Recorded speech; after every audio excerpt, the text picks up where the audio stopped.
just a second, guys. We're going to start stream shortly.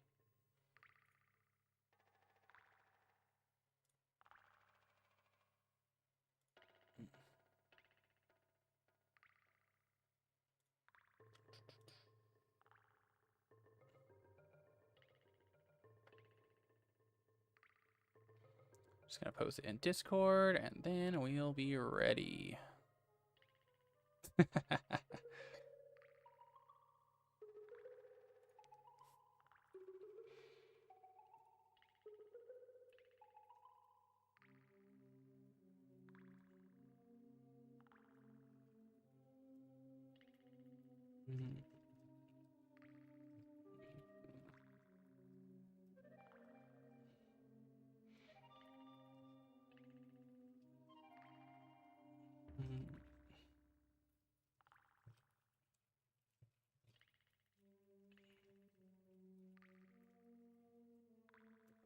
All right.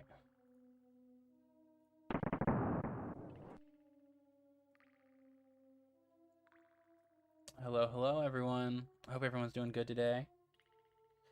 We got a big content piece today, something that I've, thought about for quite some time. I'm going to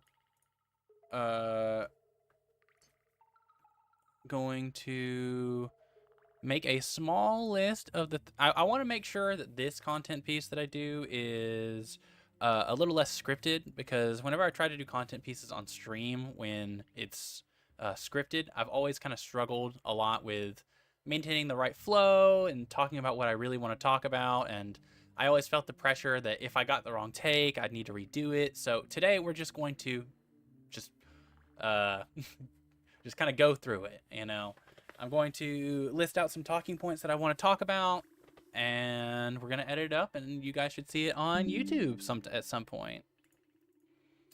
Let me make sure everything's okay with the stream. We're going to give it just a little while for people to get in here, and then we'll go ahead and get started.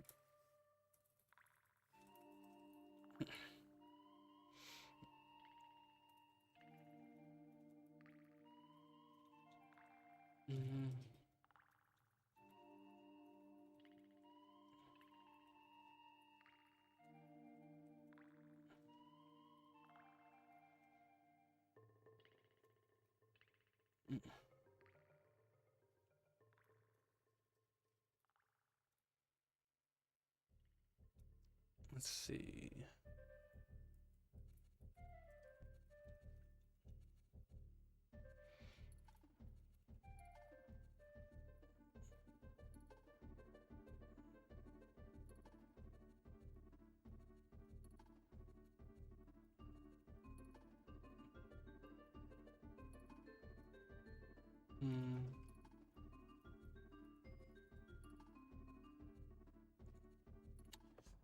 How's everyone else doing today? Do you guys have any low tiers that you guys really enjoy playing? I know Fajuk in here really prefers to play a little Pichu from time to time in Melee, if that's right. Pretty sure that's his main, so we'll probably have a piece where we talk about that as well.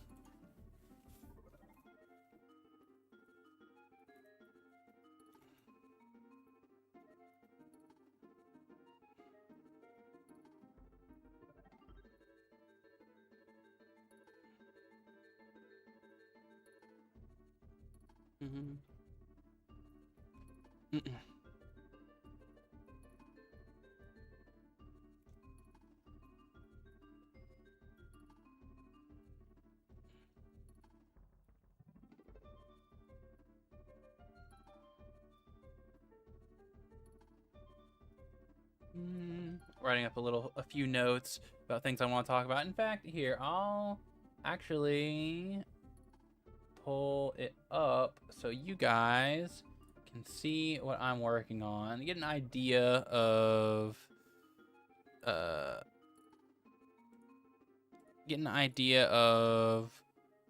what I want to talk about and how I want to go about it. So let me do window capture, and we will do, this. Something like this. in the meantime, just so you guys can see what I really want to talk about. This won't be up whenever we actually make the content, but you know, for the time being. Yes, something like that. At least for now. But yeah, there's a lot of different reasons, and we'll get into it whenever we actually start the content piece. But the main one that I see talked about all the time as to why characters have to be bad is the balance department. Very rarely do I ever see people talk about very rarely do I ever see people talk about the design element to selling the characters like power fantasy about it. So I really want to get into that. And when I think of that, I think boss characters. I think or boss characters, balance. No, boss characters. We'll do Smash for that. Just for specific. Like for example, I would consider like. When I think boss characters in Smash, I think Bowser, I think Ganondorf, King K. Rool, you know, but the bosses from the games that they're in, Ridley. Obviously, joke characters are also supposed to be bad, and we'll talk about that. And then there's a third type that you actually don't see all too often in games, underdog characters. Is Samus in Ultimate considered bad? No, she is not. She's actually quite good. Some people dislike how good she is. I would say where Samus is in Ultimate is like the fine line of how good a zoner is allowed to be without it like causing a lot of complaints about the overall balance of the game. Like Min Min is only like a few character spots higher than her on the tier list, and people will complain indefinitely about Min Min. I guess in the balance department for that area, I also want to talk about allowed to be good but not meta relevant, or but not meta. How about that? Because there are characters that in certain archetypes are good, but they're not meta, like Gief, right? He went the entirety of Street Fighter 6 being like pretty unquestionably the worst character in the game, but then they patched him and it was way overboard, and everyone was complaining. Everyone said, "Oh my god, it sucks how good Gief is right now," until they had to like nerf him back down to just being like solid, right? Which is kind of what you aim for whenever you. It's kind of what you're aiming for whenever you're a low tier player. That's like really the best that you can get. Let's see. I also want to mention beginner friendly characters. And by extension, rewarding high tech skill. Dion, yeah.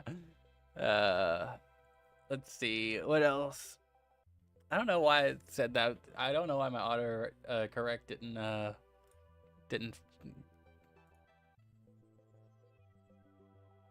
Is that not a word? Is uninteractive not a word?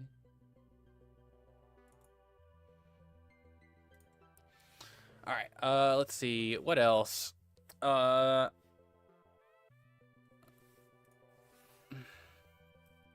For higher skill ceiling characters. Let's see. Who else? I'm trying to think of characters that I know are bad and they kind of have to be bad. I think I should add like a disclaimer at some point that not all low tiers are supposed to be bad. Let's see. What else? What you know what, guys, tell me what low tier characters do you guys appreciate in fighting games? And that'll help me kind of rack my brain about what I want to say. Cuz these are the points that I really want to hit whenever I do make the content piece. The big one I do want to hit on is selling the fantasy, right? Because people have talked about the balance aspect of it for a while. Like, you know, every time Geef is bad in a Street Fighter game, there will be an entire community of like, oh, so I'm not allowed to be a good character, or my character's not allowed to be good. I mean, yes, actually, it's actively destructive to the meta if your character's design is good or like oppressive. And obviously that sucks for some players to hear, but you know, in order for the health of the game to in order for the game to stay healthy, certain characters just are not allowed to be good. But I feel like that has been talked about a lot, right? Something that you see far, far less often is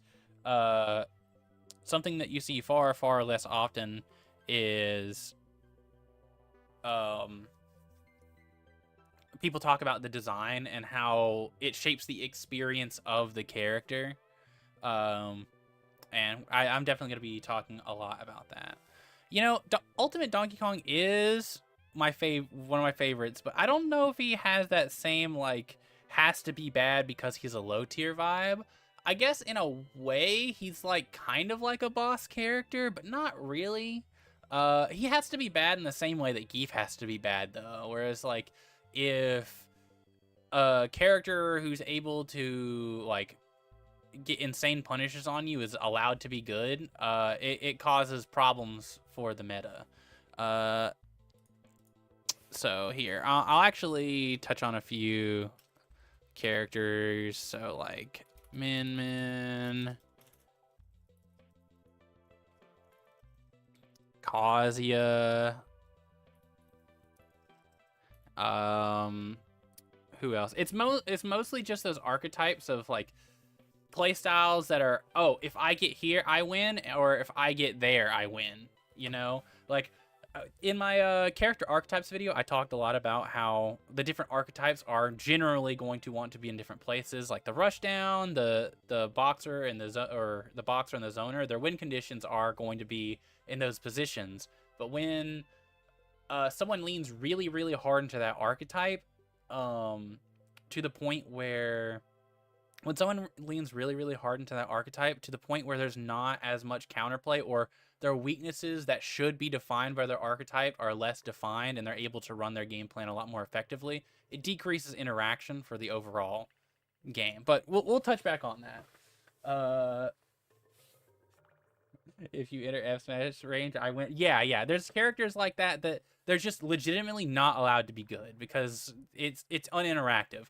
The same way that like Kazuya is legitimately a glimpse into the future of if Little Mac was allowed to be good. These legitimately like characters that people will legitimately say is like meta ruining and game ruining for these characters to be like this. Min Min, like, well, we haven't really seen as much Min Min as of late, got a lot of flack for being a super overly oppressive character that had a lot of ways to navigate around, a lot like really consistent ways to navigate around their weaknesses, and we'll touch more on depth with that here in a little bit. Let's see. Let me get some examples of low tiers that aren't supposed to be bad, because I don't really think I can't advocate for characters, like every character, to not be bad, right? Because there's characters that are just like unfortunate accidents, that their numbers are just a little too far tweaked in one way or the other. Characters that I would consider like that is like Dr. Mario in Ultimate. I don't think he's supposed to be bad. I think his recovery is just a little too bad for him to be meta relevant. I think that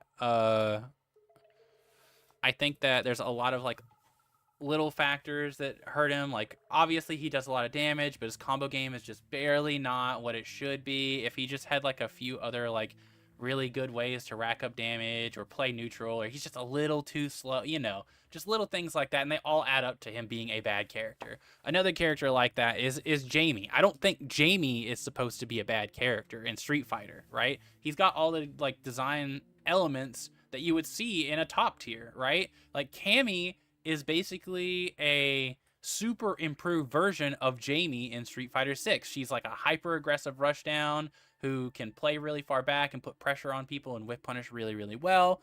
But Jamie just has a few little things, whether it be his damage is too low, or his like dive kick isn't as safe as it probably should be, or Bakai isn't projectile invulnerable or fast enough to actually like do what it was supposed like intended to do.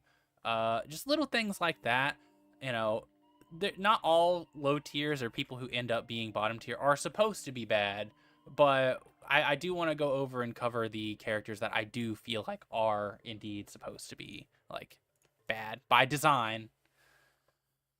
Let's see. I want to make sure I'm primarily just talking about games that I know about. I wanted to talk about Mortal Kombat because there's a lot of zoners. More in the NRS games, zoning is pretty strong, and I wanted to use that as like an example of like, oh, this is an example of what happens when these types of characters aren't kept in line or aren't like in check and blah blah blah blah blah blah.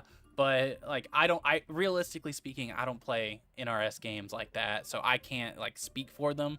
Last time I tried to like speak on a game that I didn't really play all that often, I got a lot of flack for it.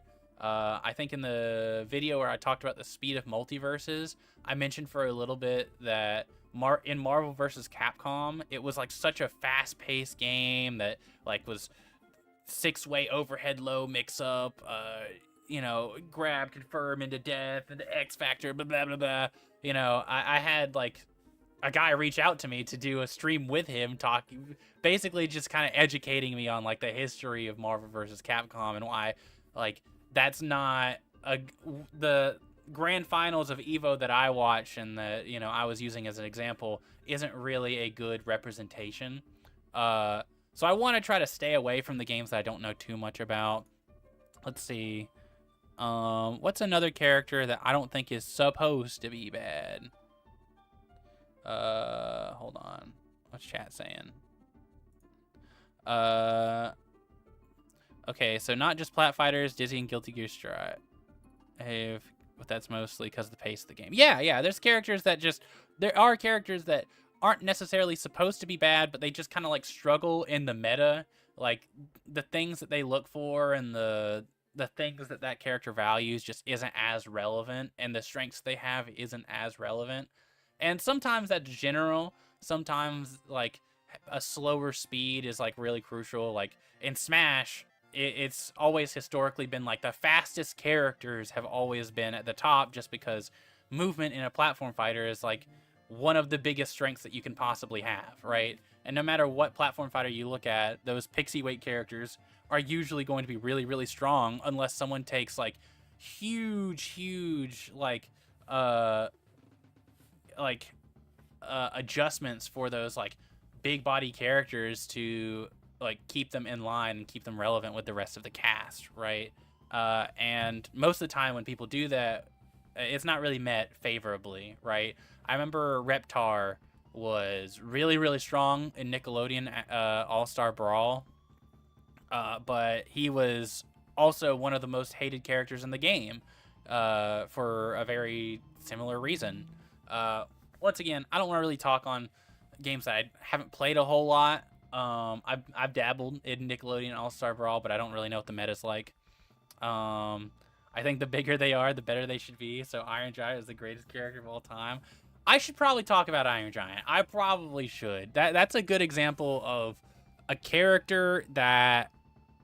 That's a good example of a character that when he was strong, he was a problem, right? And that's why he's supposed to be low tier. He's supposed to be bad. At most, he can be mid, or maybe even like okay or good, but he can never be great. He can never be top tier. If he is, that's a problem.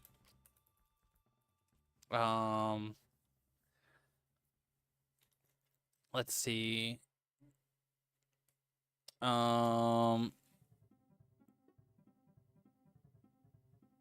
Let's see. Who else? I have Kazuya and Min Min here. I should probably mention another character that's not allowed to be good in another game, because Kazuya and Min Min are both from I'm not talking about Kazuya from Tekken. I'm talking about Kazuya from Smash. Let's see. Who in Street Fighter would I say is not allowed to be good, aside from Geef, because I'm going to talk about Geef. Oh, I'll talk about Dhalsim. I'll actually put it next to Min Min.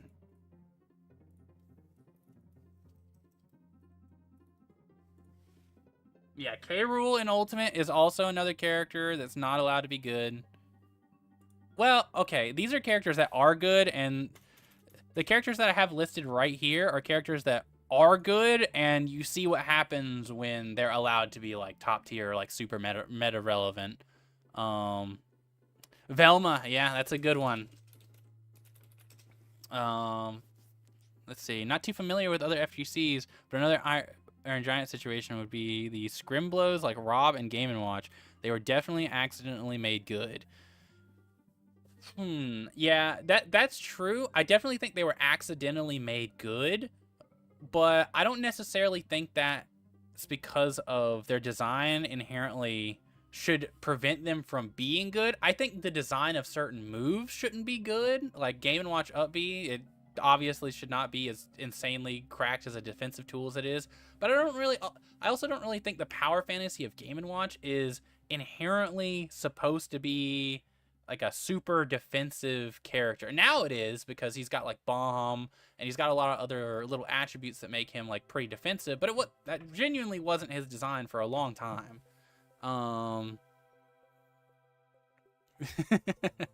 She was literally the King Von.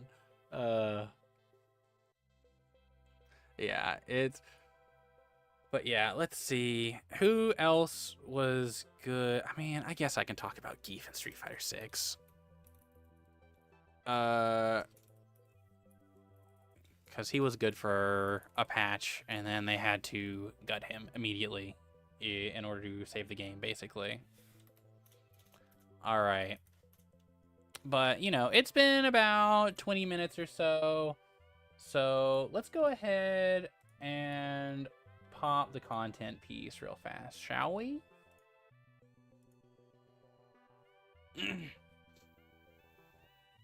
Oh yeah, I gotta start recording.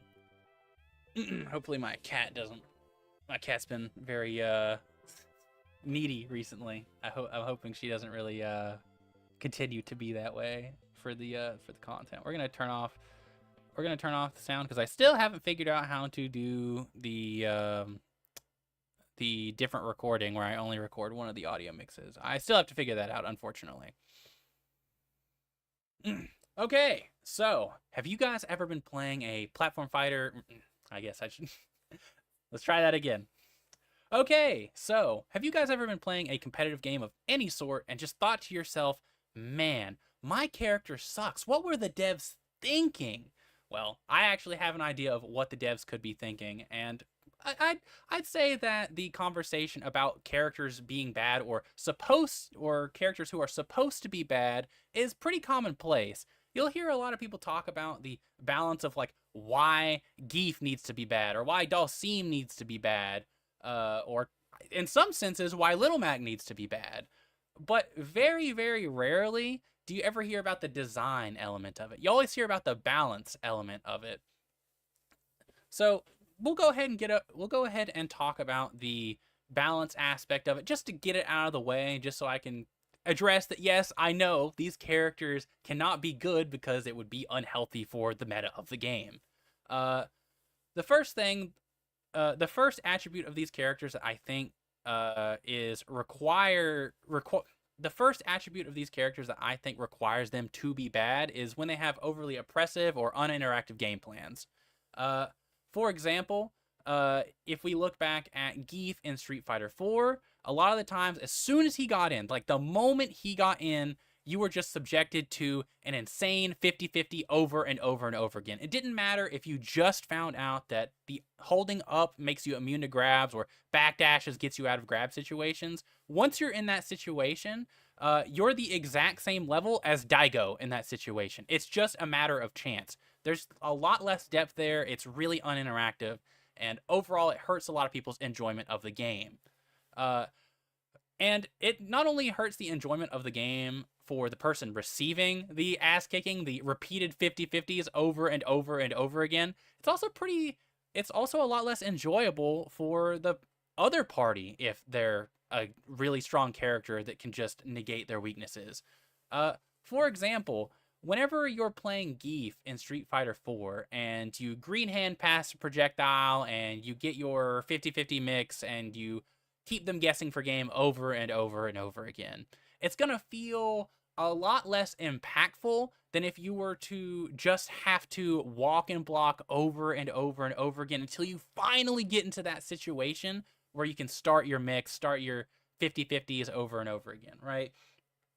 I think that when you boil it down, obviously the difference between you and a top player in this instance is that the top player is going to be a lot better at preventing them from getting that 50-50 on you over and over and over again. But once again, they're guessing the exact same way you are. They're human too. They're not able to just like automatically get out of the mix-up over and over and over again. But like I said, it's also a lot less rewarding for the player who is overcoming those obstacles. There's just something about whenever you overcome a really tough neutral and you land that really big hit that's really, really satisfying. And it becomes a lot less satisfying for both players if it's just easy. If it's just another day, another match where you guessed right and you got in for, it'd be a lot less impactful if you were able to just kind of do a neutral skip and just start your win con that way, right? It would be a lot less impactful for both parties, and honestly, you might just walk away with like a black eye. Let's see. But while we're talking about balance, I also wanted to talk about characters that are just not allowed to be good in the meta in general and give you guys some examples. For example, characters like Min Min or Kazuya are these types of characters that once they get their game plan, or if they're in a situation where they can run their game plan effectively, which because they're good characters, they're able to do pretty consistently, it just becomes a super uninteractive game.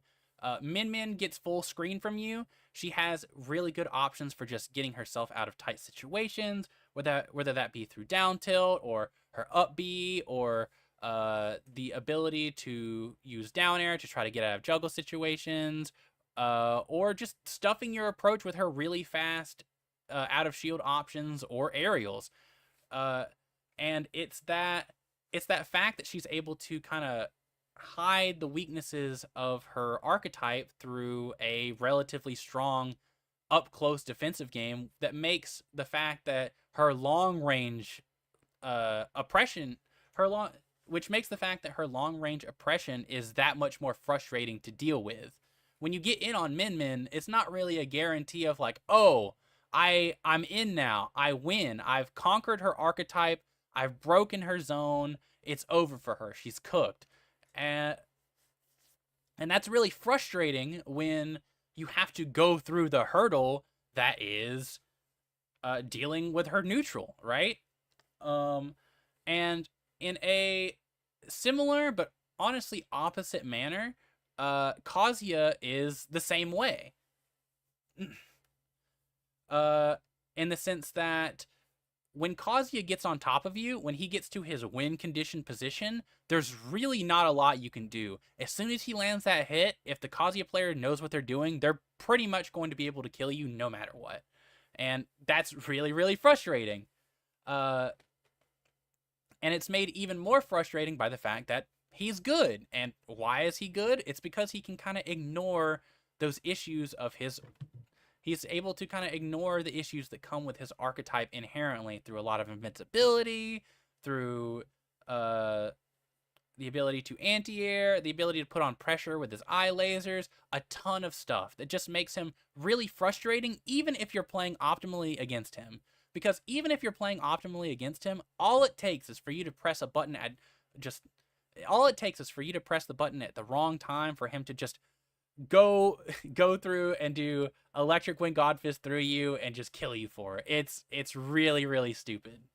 Uh and because of that, they're some of the most hated characters in Smash Brothers. It's not just Smash Brothers though. There's other characters that were in theory supposed to be bad but ended up not being bad.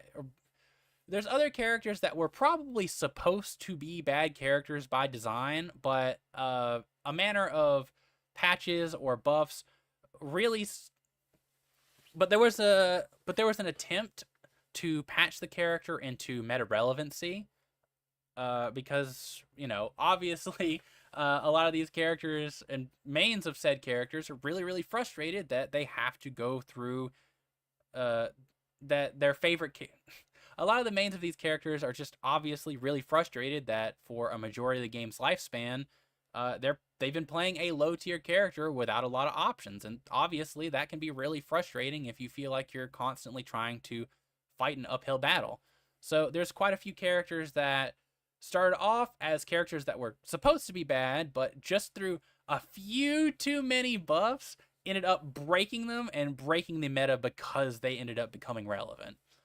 Characters like Iron Giant. Iron Giant is a character in Multiverses that has pretty much always been bad up until Season 1 of the Multiverses 4 release.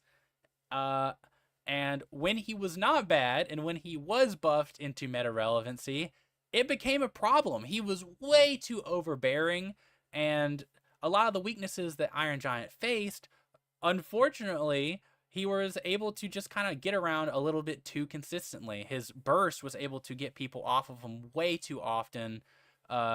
His combo game was able to effectively ensure that whenever he actually got in and got that hit, he was able to zero to death you consistently with a variety of different methods. And the only weakness that I really ever seen with the character in Season 1 is that he kind of struggled to deal with projectiles. But even then, it wasn't really all too bad because, he might eat a projectile or two, but if you're not going in there and you're not kill confirming him or finding some way to deal with him consistently, he was eventually going to get in and zero to death you, and obviously that was a problem. Let's see. Velma was kind of the opposite of Iron Giant, where I still have Iron Giant nightmares. Yeah.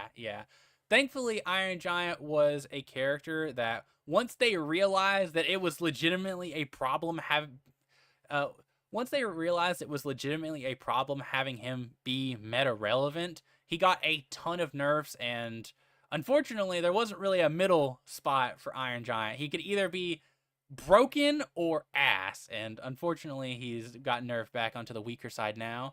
Obviously, we'll have to see what Multiversus Infinite or what the Multiversus Beta team does, but I would not count on Iron Giant being any better than just okay at best, right? As we've seen the problems that a good Iron Giant can pose on the community as a whole. Velma was kind of the opposite, actually, where whenever Velma released in the beta, she was a problem character. She was on top 8s everywhere. It was ridiculous. The amount of safety she could provide for her team, the amount of safety she could provide with her teammate, as well as just how elusive she could end up being, made her a big, big problem whenever it came to trying to lock her down and prevent her from accessing her greatest strengths, which were just passive damage through projectiles, being able to get her teammate out of bad situations just with her lock-on speech bubbles, and a ton of other stuff. And Player First Games ended up seeing that it was a problem, and her kit as a whole was just really, really oppressive whenever it came to teams. So they had to effectively nerf her into the ground whenever it came to the Multiverse's full release. They eventually started to try to patch her back up into meta relevancy, but if if you guys remember, if you guys remember the state of the Multiverse patch notes, they were very, very careful with any buffs they decided to give Velma, and they were not about to rework any of her moves back to how they were in the beta, just because they were scared of how oppressive she could be with the way some of those moves ended up working. Megaphone is a big example of a move that legitimately just had to get thrown out the window because it was just seen to be too oppressive in the format. And I don't feel like I could talk about characters who became a problem with patches without mentioning Street Fighter 6 Gief. Street Fighter 6 Gief throughout pretty much the entirety of Season 1 was pretty unanimously agreed to be a top, or not top. Street Fighter 6 Gief was pretty much unanimously agreed. Street Fighter 6 Gief was pretty much unanimously agreed to be the bottom one character. Occasionally, people would try to swap him out with Lily or Jamie, but for the most part, almost everyone agreed that Gief was like the worst of the worst in Season 1 of Street Fighter 6. Season 2 came around, though, and they gave this guy some pretty big buffs in order to kind of throw a bone to the Gief mains and help the character be a lot more meta-relevant, to try to take away some of that frustration that can come with playing a bottom one character and constantly feel like you're fighting an uphill battle.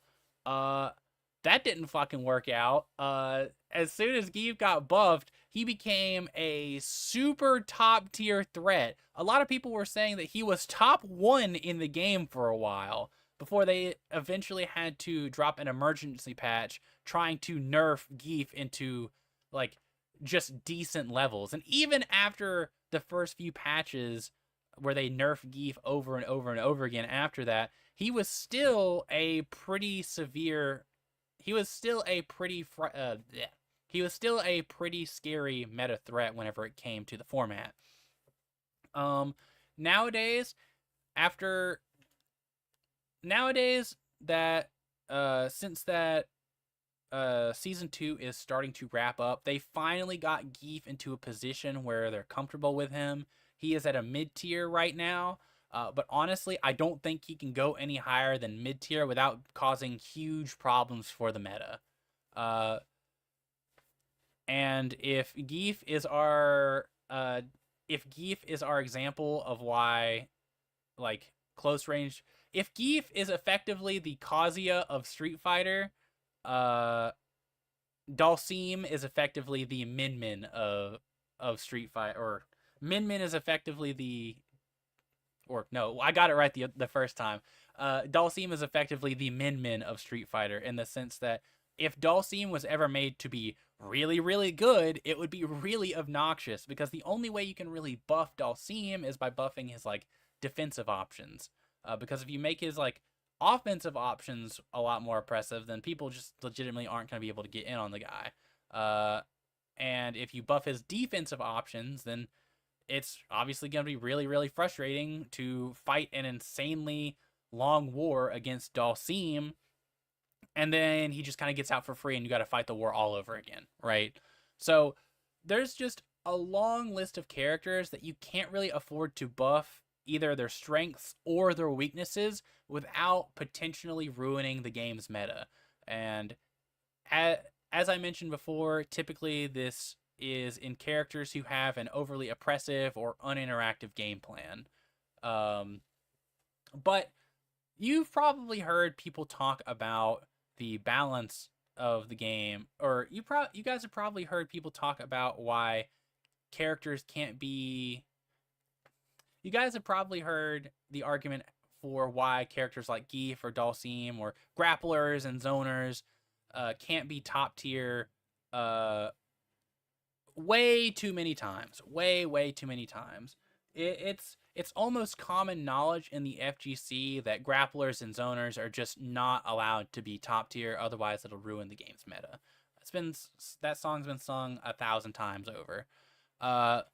But what I'm here to talk about, and what I thought was actually more interesting, was the design aspect of it. Um, and you guys might be asking yourself, what do you mean by the design aspect of it? What do you mean by a character's design is supposed to be bad? Um, and the answer to that is that there's oftentimes a fantasy that comes with designing a character's moveset. Or there's probably a better way of phrasing that. What I mean by that is that when a character is designed, they're often designed with a power fantasy behind them. Obviously, the first one that comes to mind as a character that is designed to be bad is a joke character. You'll see these in a ton of different games. Dan in the Street Fighter series, Pichu in Melee. You could argue Jigglypuff is also supposed to be a joke character that went horribly wrong whenever it went over to Melee. But there's just an aspect of characters that are designed to be bad because they want to shape the experience of if you beat someone with this character, it's almost like a statement. It's like a power move when you beat someone with a joke character, right? And obviously you're still going to have like dedicated mains of joke characters and stuff like that. They're just going to be funny for people, and it'll really resonate with someone to kind of have that rush of like, yeah, I fucked you up with someone who's literally supposed to be an ass character. But at the same time, I don't think anyone's arguing that joke characters aren't designed, or I don't think anyone's arguing against the fact that joke characters are designed to be bad. It's kind of like in the name. However, there's other characters that have different power fantasies that I feel like also are required to be bad in order to effectively sell that power fantasy. For example, boss characters. I want to clarify that when I say boss characters, I don't mean characters that are like secret boss characters like Akuma or something like that. I'm mostly referring to characters in platform fighters, Smash, if we're getting really specific. When I say boss characters, I mean characters who are the bosses of certain video games. Think Bowser, think Ganondorf, think King K. Rool, think Ridley. These characters are kind of sold on the idea that they're these hulking monstrosities that whenever they hit you, it hits hard. But part of the part of the deal that comes with being a boss character from a traditional video game is also being a little slow, a little predictable, kind of easy to outmaneuver and outplay. Ganondorf, whenever he was first revealed, was just kind of a clone of Captain Falcon. So even though I think Bowser is honestly a better representation of what it means to be a boss character in Smash Brothers, right? In pretty much every installment he's been in, with the exception of Ultimate, and even that, it's like kind of arguable. The character has been a big, slow, hulking behemoth that when he hits you, it hits hard. He does a lot of damage. He does a ton of knockback, right? But the issue with being, the issue that comes with the territory of being a boss character is that his moves are inherently slow. They're telegraphed. They're easy to outmaneuver. And especially whenever you look at a game like Platform Fighters, where maneuverability is like the king of those games, he's going to struggle a lot. But at the same time, it really does sell the power fantasy of being a boss character. The same thing can be said with King K. Rool, Ganondorf, if you're not including Melee, where he was mostly just a clone character. Let's see, and like I said, Ridley and other characters like that.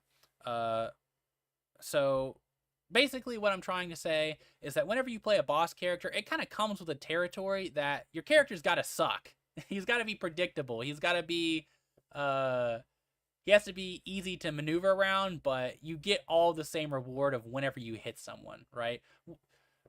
And I feel like the experience of these characters wouldn't nearly be the same as if they were good.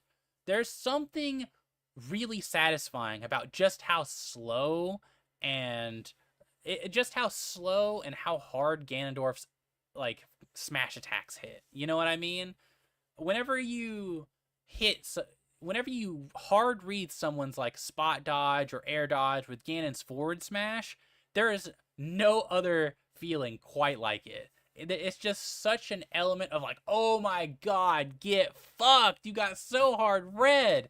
And if Ganondorf's forward smash and up smash were like really, really good moves, you probably wouldn't have that same level of satisfaction. You know what I mean? Same thing with like Bowser's forward smash. Whenever you look at like Melee or Project M or I guess Brawl, I don't really know how good he was in Brawl though, if I'm being honest. There's these like little elements of satisfaction that come with hitting your opponent with the big boss move, the big scary move, uh, that is like super easy to like navigate around it. Whenever you are playing like 40 chess with your opponent and you have the checkmate lined up perfectly, there's just really no other sensation quite like that. So we've talked about joke characters, we've talked about boss characters, but there's actually another archetype of character that I think there's also another archetype of character I think has a valid fantasy that requires them to be a bad character. Whenever we talk about and what that archetype is, hello Jabberson, nice to see you in stream. But the third archetype of character that I think is valid to be, or the third type, I'll get it right one day, guys, I swear. The third archetype of character that I think has a valid reason for being a bad character is the underdog character or the comeback character. I think it's very clear that these characters have a certain design element to them where they sell the fantasy they sell the fantasy of coming back against unsurmountable odds. And we've already talked about how just inherently playing a low tier kind of gives that sensation. But there's also characters that are strictly designed. There's also characters that are strictly designed around that idea, and characters that I would consider underdog characters that are designed with the idea that they can come back no matter what the odds are. I would point to Little Mac, and I would point to Lucario. But yeah, both of those characters are. Let's start with Little Mac. Little Mac is a character in his game that the entire point of his storyline and the entire idea that makes Little Mac's like rise to fame so satisfying is that he's kind of the underdog. He's the little guy who's trying to fight against the odds to kind of prove himself in the world. Whenever you look at Little Mac's model in Punch-Out, he has his name for a reason. He is quite the little dude. So that's why it's so satisfying whenever Little Mac can like hold his own and beat some of these huge Titan characters, like like Mr. Sandman or Mike Tyson if you're a real old head.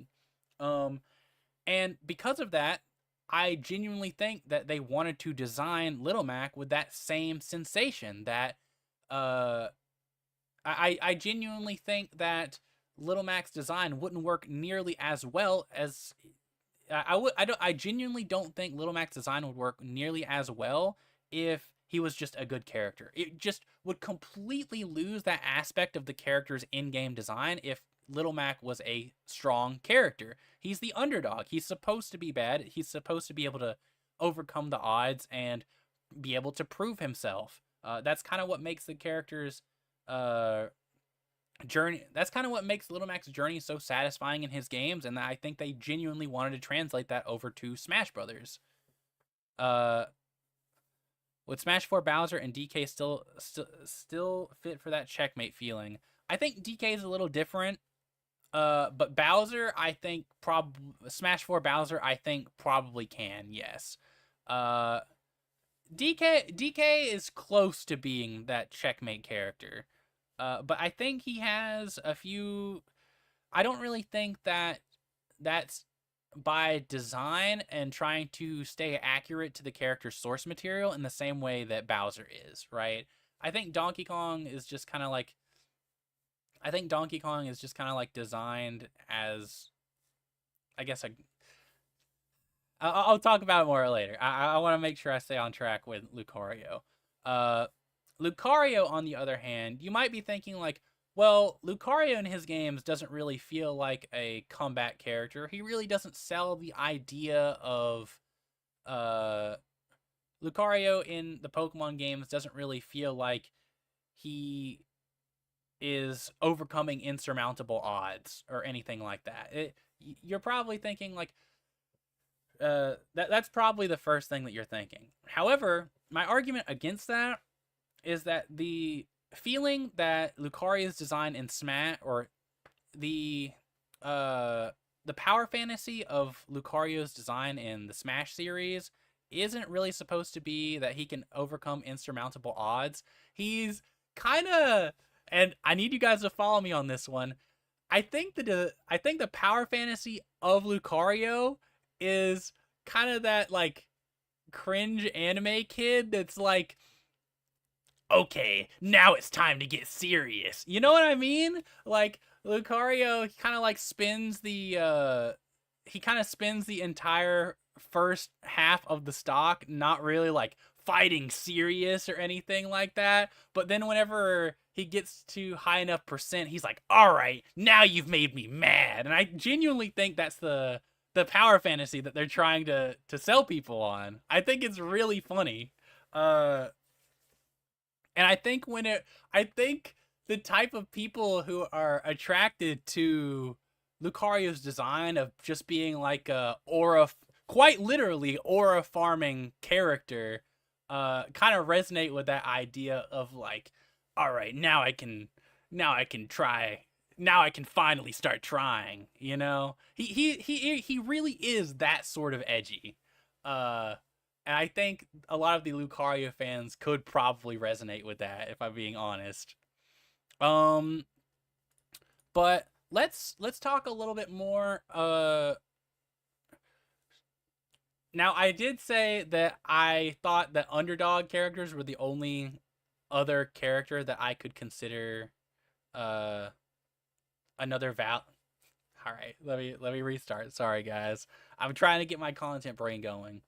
Uh, Not only do I think underdog characters have not only do I think joke characters, boss characters, and underdog characters have a valid reason for being bad characters, I also think beginner friendly characters have a pretty valid reason for being bad characters. You don't really see it a whole lot in Smash outside of the occasional nephew playing Kirby for the first time, and you know, I feel like a really common situation that I've seen whenever I've met new players whenever I've met players who are new to Smash, a lot of them really tend to gravitate towards Kirby for some reason.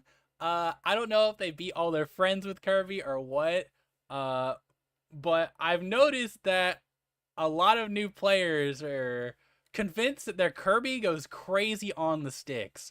And I think a part of that is because they're a beginner friendly character. I think the character has attributes that make them very easy for someone to pick up and play. Stuff like multiple jumps, pretty solid recovery all around, moves that naturally kind of extend into each other intuitively. For example, his like forward air pretty intuitively puts you his forward air pretty intuitively leaves you in a position where you can like get follow-ups. What else? His down B having some form of like invincibility to it, or his down B having some form of armor to it also kind of helps new players kind of learn. But the issue with that is, and if you guys play competitive Smash, you guys probably already know, Kirby's a bad character. Like, he is consistently really, really bad. The only game that he was allowed to be a good character in was 64, and I'm convinced that the only reason he was allowed to be I'm convinced that the only reason that Kirby was allowed to be good in that game is because they were just kind of figuring out platform fighters for the first time in general. Uh, but I do genuinely think that Kirby is designed to be a beginner-friendly character. Uh, the thing is about beginner friendly characters is that they're not really allowed to be some of the best characters in the game. And you might be wondering why that is. Why can't my like pub stomper character be the best character in the game, or why can't my pub stomper character be a strong character?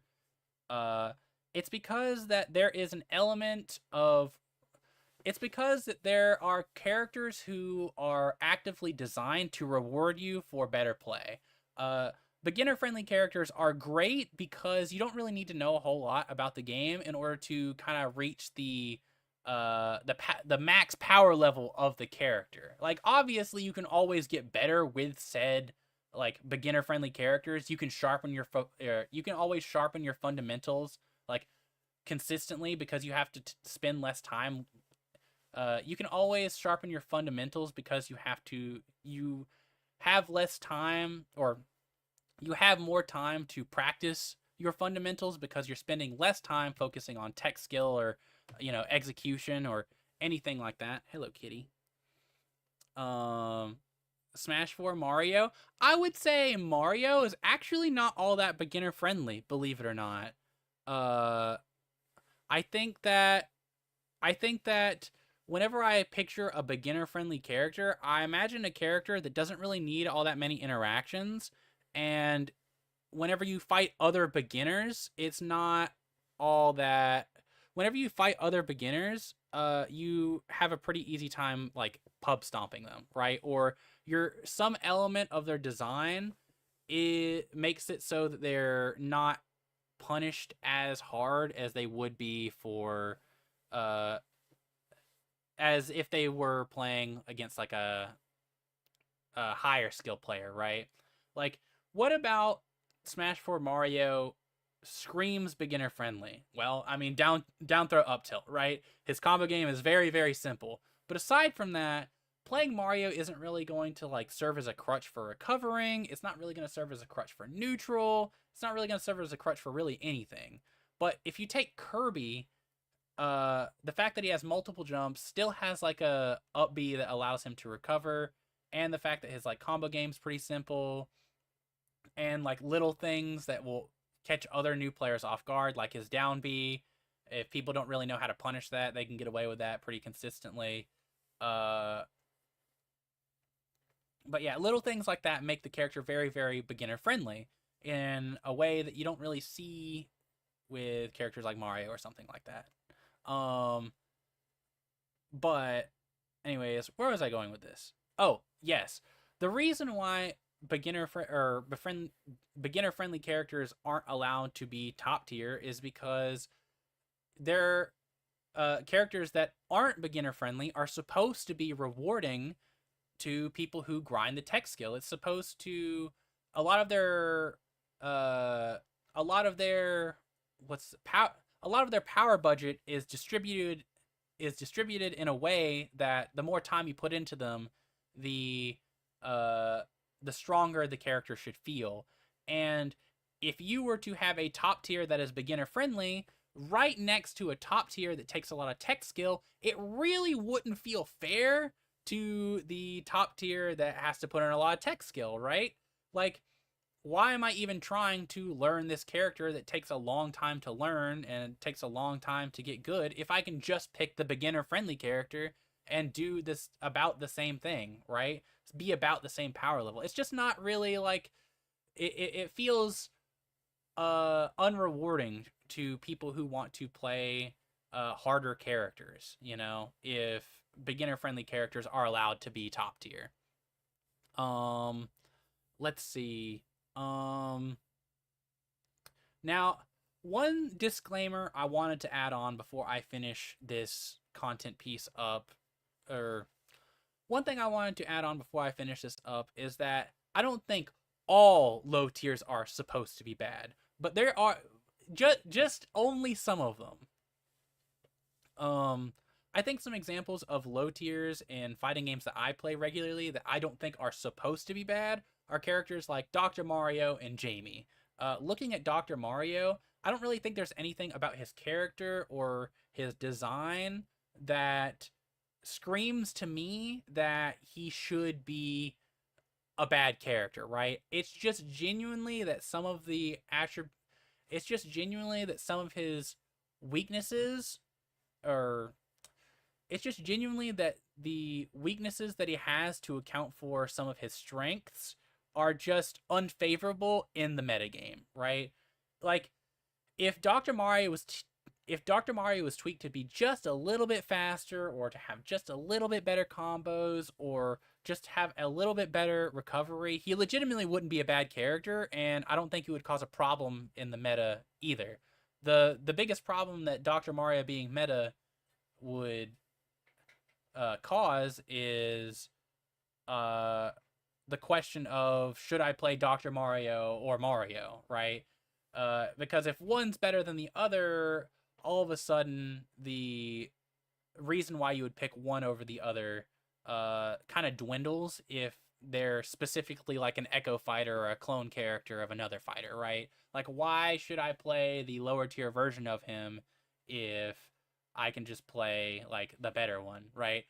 And that's what you kind of see in Melee, right? Where Doc, his weaknesses aren't as severe as they are in other games that he's in. So because of that, a lot of people opt to play Dr. Mario over Mario. And we can see this in other characters like Marth and Lucina. In Smash 4, Marth was like really, really good. Like, I don't want to say absurdly good, but he was definitely up there. He was a very strong character. So much so that there wasn't really a reason that you'd want to pick Lucina. It just kind of felt like you were giving up on the benefits of Marth to play a character that was just kind of like a little easier, right? Because you didn't have to worry about spacing as much for shield safety. Nowadays, it's kind of the opposite. Marth has kind of been nerfed so bad that there's not really a reason to pick him over Lucina.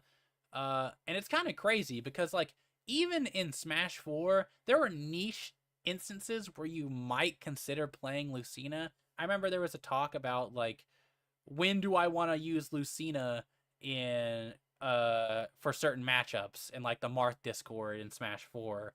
And there were genuinely some matchups that people thought Lucina was better, and usually they were usually the instances were like against characters that you were a little too fast, that you couldn't really space against as well, or characters that were like really defensive that you kind of wanted to try to be on top of as much as possible. But anyways, yeah, the main point I wanted to get to whenever I talked about Dr. Mario being a bad character is that he's not really supposed to be bad. It's just that some of his weaknesses are just a little too weak. And there's a lot of characters. I shouldn't say a lot of characters. There's quite a few characters that aren't really designed to be bad, that unfortunately just so happen to be low tier because their numbers are just a little too low. An example from a game that is not a platform fighter is Jamie in Street Fighter. If you look up the tier list, or if you look at Jamie and then just go up a few tiers, or go up quite a few tiers in the tier list. All right, let me restart that. If you look at Jamie and then you go up a few tiers on the tier list, you'll kind of see that Cammy is pretty similar to Jamie in a lot of senses. They're both hyper rushdown characters who want to kind of be in your face, but also can kind of play at a range and whiff punish you if necessary, or stuff your approaches if they have the lead, or whatever they kind of really need to do in that instance. They play very, very similarly and like very much alike. The main difference is that Jamie's damage is just a little too low. His options for dealing with projectiles are just a little less consistent than Cammy's. His dive kick is just a little less safe than Cammy's. Jamie's just a character legitimately, if they just wanted to fine tune a few things, the character could be like meta relevant, and I don't think he'd be a problem. The biggest problem would genuinely be that we have more Cammy players running around. I'd hate that personally, but you guys get the idea. Let's see. Imagine if there was an Echo of Lucario that had no aura. Hey, he'd probably be pretty auraless, honestly, and in a both literal and metaphorical sense. But yeah, that's pretty much all I wanted to talk about. I think the balance aspect of why characters need to be low tier is talked about a lot, but I don't see nearly as many people talk about like the idea of selling a character's fantasy, or in Smash's case, making them accurate to their source material through the lens of them being a bad character or a bottom tier character or anything like that. Um, but yeah, that's all I really wanted to talk about for this content piece. Um, but yeah, that's all I really got to say. I'll see you guys in the next video. Take care, everyone. All right, we're not done with stream yet, but we're done with that content piece. It has been 10 time. It has been 10 time. Jabberson, friend of the stream, has a document that he would like to share with us. He has been working on a Ben 10 character concept for multiverses, and I have been very curious to see what he's got for me. And then after that, we might play some ranked multiverses just to wrap it up. Just so I can say I played multiverses on Monday, because we actually have a tournament coming up. If you guys watch the latest video, the Pokemon Close Combat, should you learn Pokemon Close Combat? Hold on. Jabberson, you can either just send it in the Discord, or you can just DM it to me. Either one. But yeah, if you guys watch the Pokemon Close Combat video, I actually did. You guys may have, if you guys watched it all the way through, I should say, I did announce that I wanted to do a tournament coming up on this upcoming Sunday, actually. So mark it in your calendars. If you guys want to participate, you guys are more than welcome to download the game. It is free. You guys go ahead and download the game, get your practice in, and probably tomorrow I'm going to be booting up stream and fighting anyone on stream who wants to, play some games. I might even be talking to people in the Pokemon Close Combat Discord to see if I might also be talking to people in the Pokemon Close Combat server to see if they want to run me through and kick my ass for a little bit, because I've only really played with Jazz, and both me and Jazz are like pure beginners. So that'll be fun for sure. All right, let's see. It looks like no one really responded.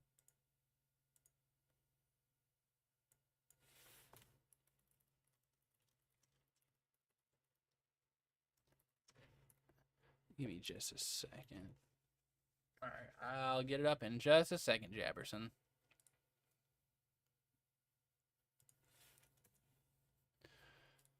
All right, let's see what we got here. The design document. Are there visuals with this, Jabberson, or is it just a read through? Let's see.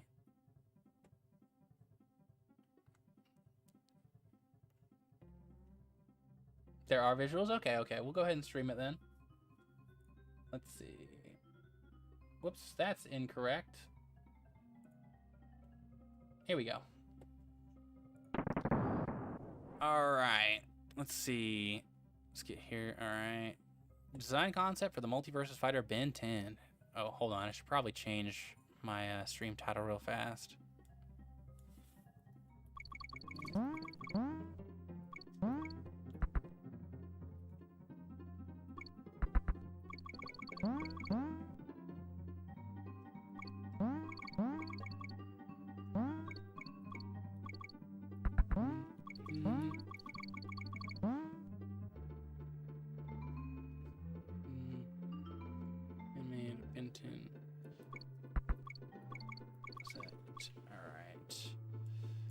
Just change that. All right, I changed it on Twitch, but I don't think I'll be able to change it on YouTube without changing it completely for the VOD, so we're not going to change it on there. All right, so let's go ahead and take a look over this. Oh, hold on, let me actually put chat on the side over here.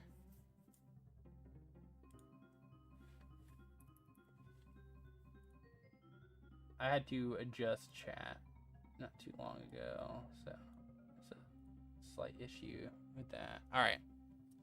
Hello, Jabberson here. Thank you for reading my design concept. The Ben 10 franchise means a lot to me, as do fighting games, and I love MultiVersus for all that it strives to do.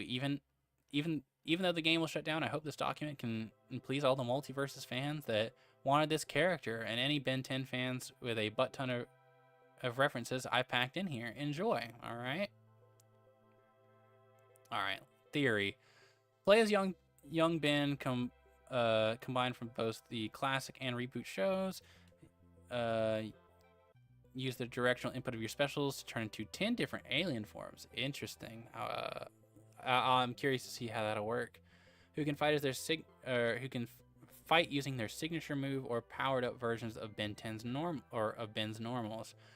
Simple, easy to develop, and will also be handicapped by cooldowns. Your strength comes from the ability to use Ben's aliens in a strategic way to counter his opponents, which makes him an assassin class. Okay. The version of Ben will composite the two 10-year-old incarnations from the 2005 and 2016 cartoons. This is because Ben is most recognizable in his child form, and with his voice lines, cosmetics, and aliens being pulled from both cartoons, he can appeal to both the new and old fans, and surprisingly doesn't have as many plot holes as you'd think. Okay. Typically, Ben has to interact with the Omnitrix selection dial in order to select the alien, which sounds like a no-brainer integration of a on-screen UI graphic. However, I believe not having any graphic while using directional inputs to select an alien would be far better, as to give the Ben 10 player a greater competitive advantage if their opponent has no way of predicting which form Ben will turn into. As such, all special button inputs will go towards alien selection. Okay. So I'm trying to think how it would work. Are you thinking like Monado dial, basically, but without the dial actually showing up, like in Smash Ultimate?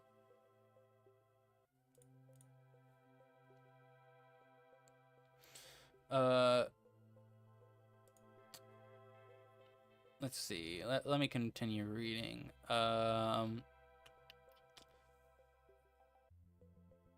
Where did I leave off at?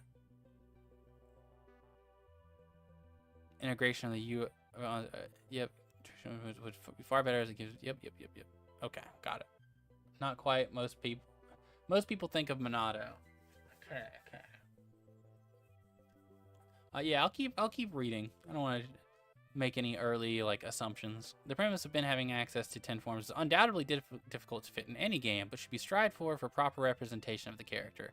Historically, most Ben 10 games give you 4 forms in accordance with 4 directional inputs. I think this can be adapted and at the very least double to 8 inputs with aerials, and can be stretched to 10 if the back direction is included, a rare but still present mechanic in the MultiVersus. Think LeBron's neutral special, Arya's backstab, and the punch your buttons item. Okay, so it would be like press the special button and then the direction.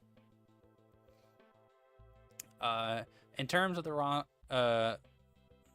roster's aliens, Ben will have access to. My choice is to lift the exact playlist used by the Ben 10 Season 5 of the reboot. Cannon, Heat Blast, XLR8, Forearms, Diamond Head, Shock Rock, Slapback, Humongousaur, Wrath, and Jet Ray. Hey, I do know all of those, so they're at the very least iconic. This is the main reason for having a composite Ben, because it is, in my opinion, the perfect lineup that celebrates Ben 10's 20-year franchise legacy. It's 50% of the original show's aliens, 30% from the sequel series, Alien Force, and 20% from the reboot. The only one I'm not really too sure the only one I can't imagine what they actually look like, because I wasn't huge on Ben 10 was Shock Rock, Slapback, and Wrath, but I can look those up. I might actually know Wrath. I probably know Wrath. But I'm sure if we have visuals, I'll see them in here. Actually, it's a little like Monado. Okay, okay. In an effort to remove some of the pressures of developing, animating, balancing, and keeping track of 11 characters, all aliens will reuse Ben's normal attacks. They will only receive one unique move, their special input, and all other special inputs will reroute to play that one move. As such, all special moves must also be suitable for both the ground and air. Huh, interesting. So, So when he transforms, is he staying like that for an extended period of time, or is he just like doing a move? For example, if you did neutral special go into Heat Blast, would he just do like a fireball and then go back to Ben, or would he stay as Heat Blast but then have access to all of Ben's normal attacks and the one unique move? No visuals for the aliens, but there's links at the top if we need to look it up. Okay, okay.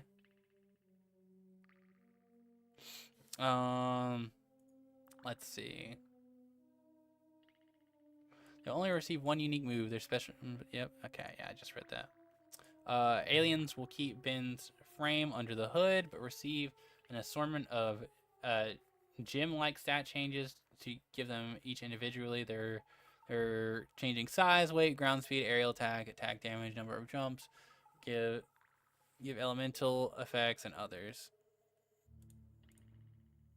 I nailed it with what? As in they just do their move and then transform back into Ben, or they stay as the alien? Which one was it?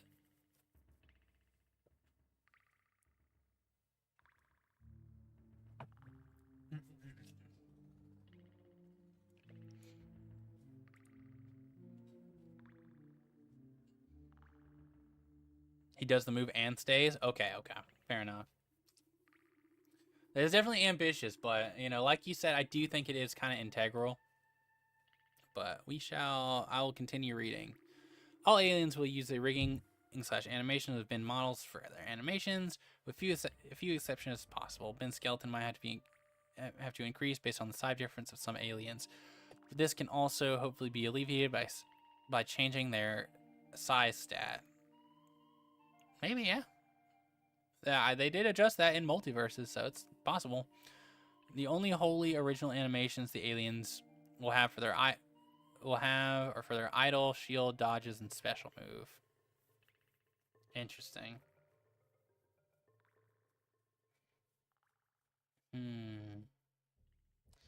So are their run animations going to be the same as Ben's, I imagine? And jump? Just to make it less of a task on developers. Let's see. In the shows, younger Ben in particular has some Omnitrick drawbacks. I think some, if not all, can be drawn upon. Not always turning into the correct alien. This could be interesting, but I feel like this would be really frustrating. I mean, I get it's frustrating for Ben in the show, but as a competitor, I don't know if that's great.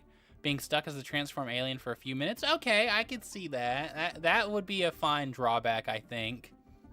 But a few minutes might be too long. It might have to be like 30 seconds tops. Being unable to directly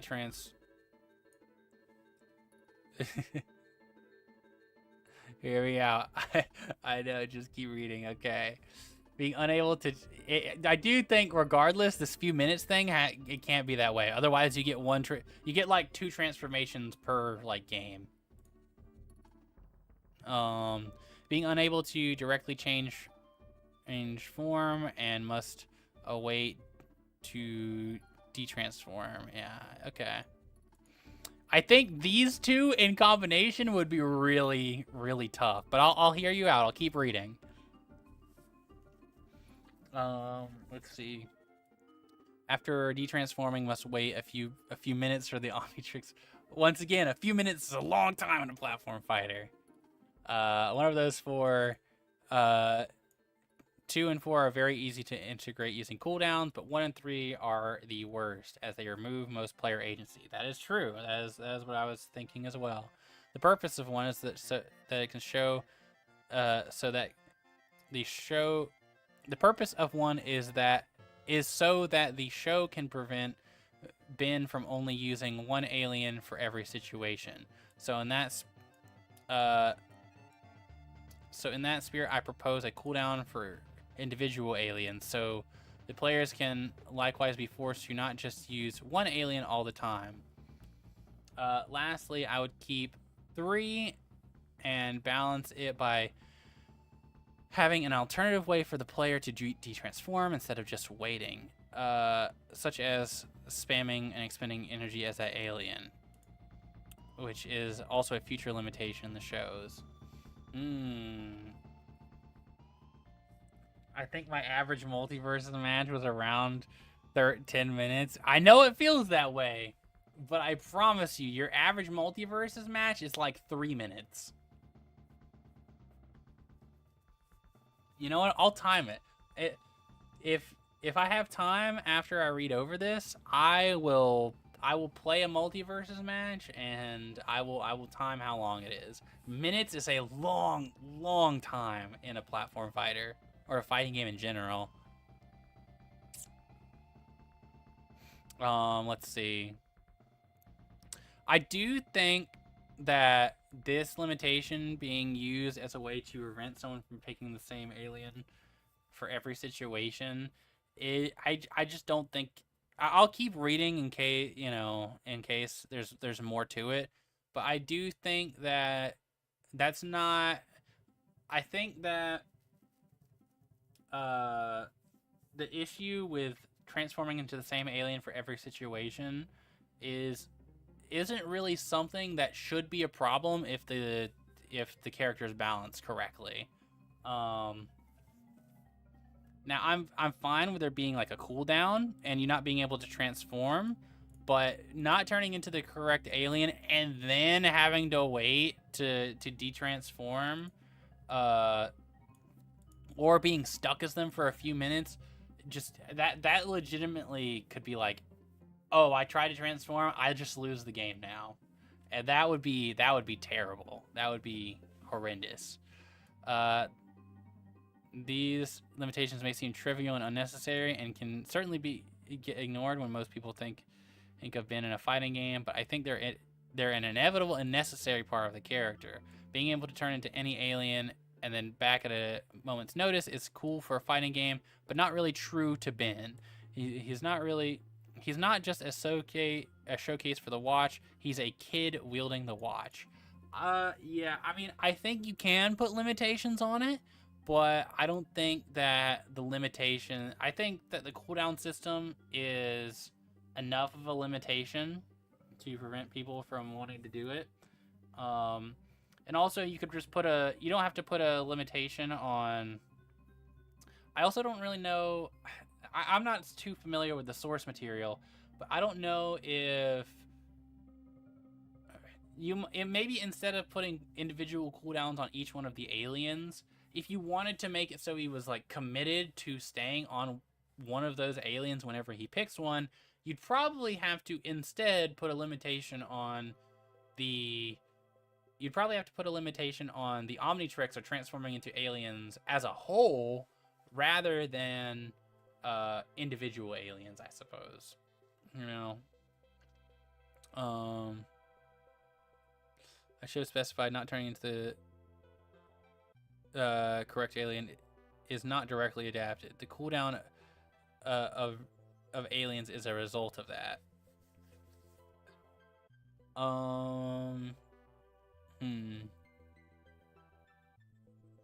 Interesting. Although if you did want to keep the individual cooldowns per each alien, I still think there would be frustration if, for example, you got the kill power alien or something like that, right? If you got him like early game, I'm sure it would be really frustrating if, you got him, you're like, oh no, I don't need him right now. Like, for example, if we're using like let's use Smash for an example, right? Let's say you're playing Mario, but you could transform into Pyra or Mythra, and you go to transform into Mythra, but you get Pyra. That legitimately could just be a lost stock if you're stuck on them for, especially if we're using like minutes as like literally. That's legitimately like someone will zero to death you and you lose. But if, for example, if you transformed into Pyra, but you could like transform back or like hit the transform button again, it would probably be frustrating that Pyra is pretty much locked off for a while, but I can at least see the vision there, right? I see the vision.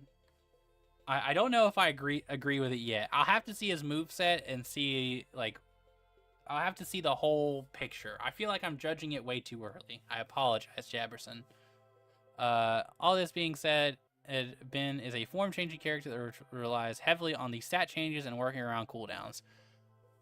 So a big opportunity and high commitment. Okay, yeah. Young Ben in his human form very obviously should get outclassed by most of the cast in terms of raw damage output. Yeah, okay, that's fair. Young Ben. So he'll have to strategize in real time with his alien choice if he wants to compete. I really do think this. I'm really harping on the not always turning into the correct alien, because I feel like a lot of the design element here of like strategizing with the alien kind of gets thrown out the window with this. I'm really harping on this. I do think you can balance it in a way where you won't turn into the same alien for every situation without making it so that he just randomly doesn't turn into that alien.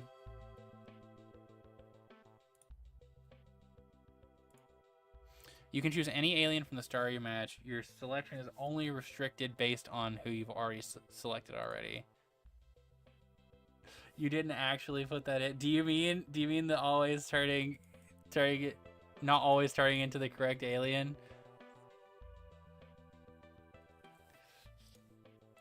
This is the big thing that I feel like has to go. Like, few minutes, I feel like you can just tweak the numbers and that's fine. But this has to go. People would hate playing this character if this stayed.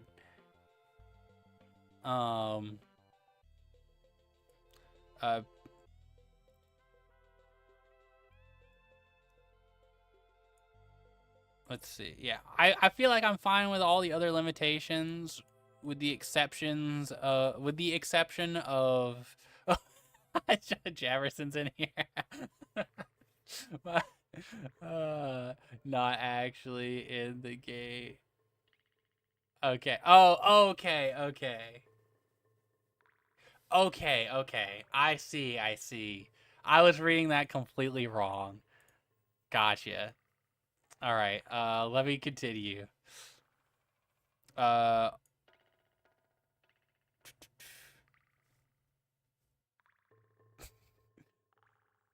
This is meant. All right. I'll let you type that out. You're so okay. I understand now. You're not saying that these are in the game or should be in the game. You're saying that this is how it works in the show. But should be, some of these can be drawn upon whenever it comes to considering how to balance Ben 10. I think I understand that now. I think I get it. Thank you. I'm sorry it took me so long for that clarification. Okay. Let's see. So I have to strategize in real time with his alien choice if he wants to compete with the correct predictions, resulting in a lot of damage in a short amount of time. I think this makes him align the most with the assassin class. I mean, I don't know. I don't know if Ben 10 would ever. I mean, if he's transforming into a lot of different aliens, I'll do a lot of different things. I don't know if I would call him. I don't know if I would call him an assassin, if I'm being honest. I don't know what I'd call him because, like, I guess in spirit he could transform into a tank or a mage or an assassin if he wants to be his like XR8 or whatever. Uh, I think Ben. I'll have to see his move set, but what I get as the vibe I get as Ben, what is Ben specifically his class? I'd probably call him a bruiser, but I'm guessing he is a kid, so he's probably going to be lightweight. And like you said, if you do it correctly, you should be able to get a lot of damage in a small amount of time. So you know what? Maybe assassin is accurate. The current goal with his normals is to provide some good, well-rounding fundamentals to manage. A fan concept I saw gave him a new hybrid title. This is my pick of the existing ones, though. Yeah, that's fair. That's fair. I think if Ben 10 got added, I would like to see a Transformer class or something like that, and try to play off other characters that potentially have like class changes depending on like transformations and stuff like that. Like for example, I would legitimately put LeBron as a Transformer because, you know, he could be a mage with his ball, or he could be a bruiser up close. But that's just my take. Let's see. General goal of his normal is to provide some good, well-rounded fundamentals to manage while you wait to transform, and when you do, every alien form is ideally built to counterpick at least one of the MVS fighter's archetype. Tank, zoner, rushdown, no matter what. Identify their weaknesses and find the right aliens to exploit them. Okay, fair enough. The extra cooldowns are to force players to keep track of not just one alien for the job, but which other runner-ups they need to whip out while the main counterpick is on cooldown. Okay, fair enough. Ben is a walking arsenal of surprises, so stay sharp, know your playlist, and use the Omnitrix to prevent and counter your trickiest opponents. All right. Fair enough. All right. I was judging way too much on basically what was just a description of things that you can pull from in the show for design elements, or things that were potentially pulled like from. I apologize, Javerson. Going in the subway right now, might have late responses. No worries. Hey, the VOD will still be up and available if you want to watch a re-recording or anything like that. I'm sorry, a lot of it is now filled with me really harping on this specifically. Okay, let's see here. Moveset. Normals, dash. Oh man, if I watched... How do you pronounce that? We'll just call it truck. Ben, or his aliens, drive forwards and rolls along the ground. In Candlebolt's case, the ball model will go over his regular model during the rolling portion. Interesting. Can all the aliens... When we talk roll, do we mean like putting out a fire on yourself roll, or do we mean like snake dash attack roll? I imagine it's like snake dash attack roll.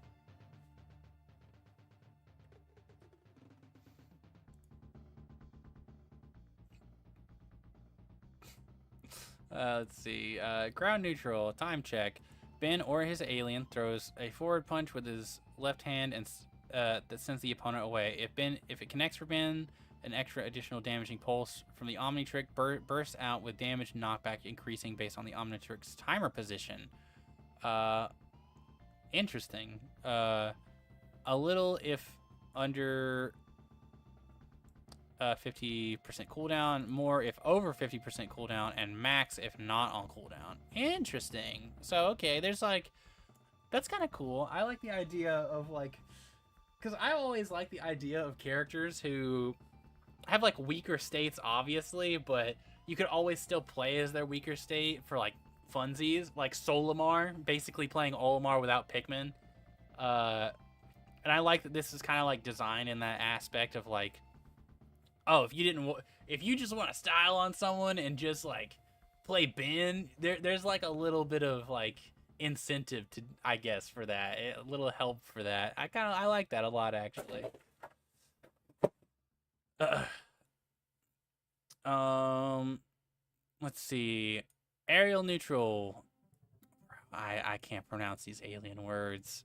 I didn't watch the show. I'm a fraud. Ben or his alien quickly enters an elbow drop with a long-lasting hitbox. Sour Spot knocks away. Sweet Spot has a small hitbox that sends the opponent down, like Superman's grounded up special. Okay, fair enough.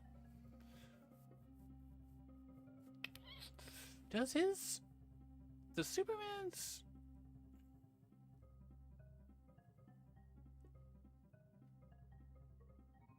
Oh wait, no, I was.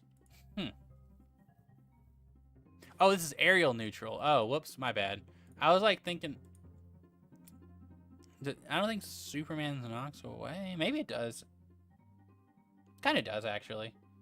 It's okay, you don't got to pronounce them. Okay. Ground side, Sumo Slammer's Death Blow. This is a important move, methinks, just because, you know, side attacks are always, like, they've always been the big multiverses thing, right?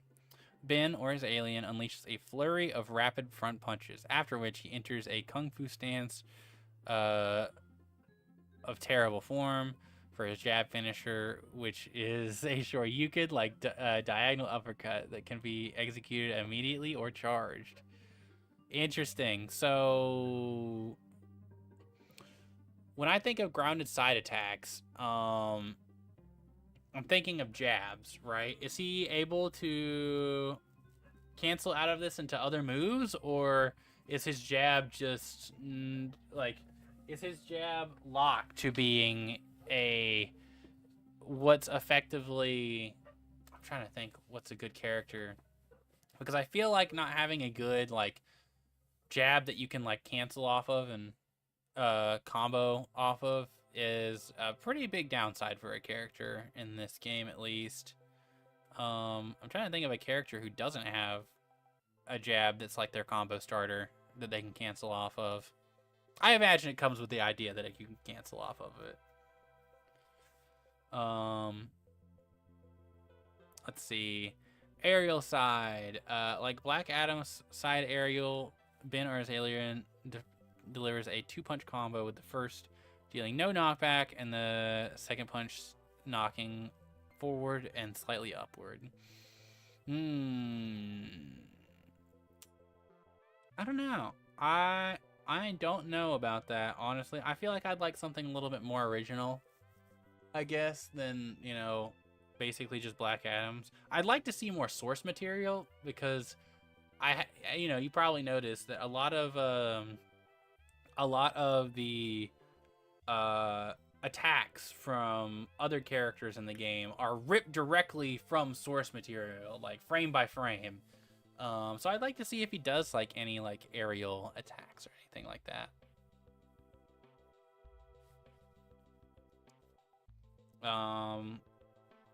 Because I feel like having a similar forward air to someone else, and who knows, maybe he does do a double uppercut somewhere in the show.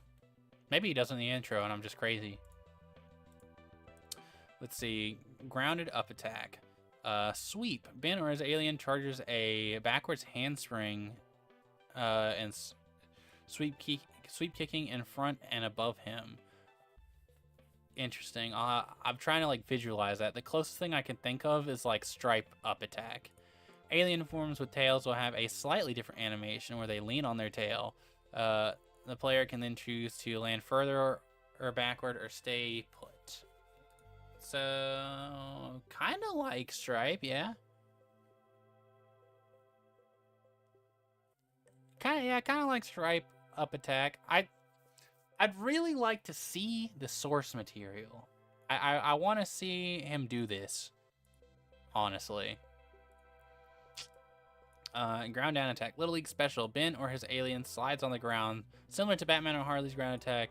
Hitbox breaks armor and will send opponents up in the air, slightly over and behind Ben. Cannon Bolt's animation is replaced with rolling. I think issue I have with this is that the Cannonbolt rolling and Cannonbolt dash attack will probably look really similar. To the point where I don't know.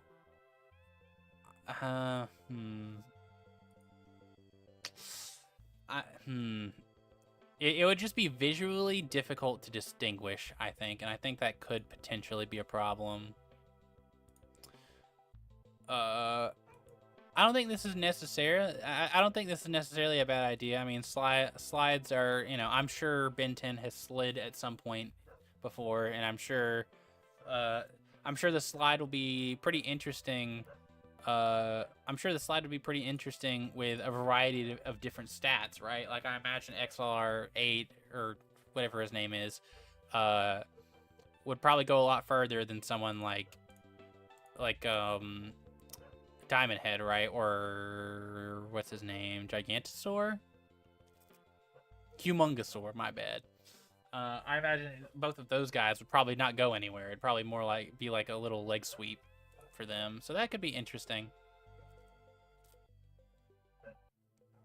Oh, I thought about linking a wiki equivalent of every reference, but it was too much. Fair enough. Fair enough. I'll trust you in the sense that I'll trust that there are references to the show, that he does indeed do these in the show. Aerial down. See ya. Similar to Shaggy's neutral aerial, Ben or his alien kicks downward twice. If an enemy is below him, he'll kick off their shoulders and rise a small amount in the air.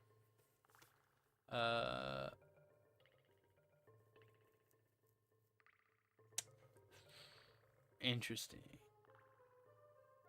While spiking them down an equal amount. So like Gizmo down air, kind of. But like not 3, just 2. Alien forms with significantly more weight, Humongosaur, Cannonbolt, etc. won't rise. That would be cool. I do think that there's a lot of cool stuff that can be done with the difference in stats, right? With a lot of these moves.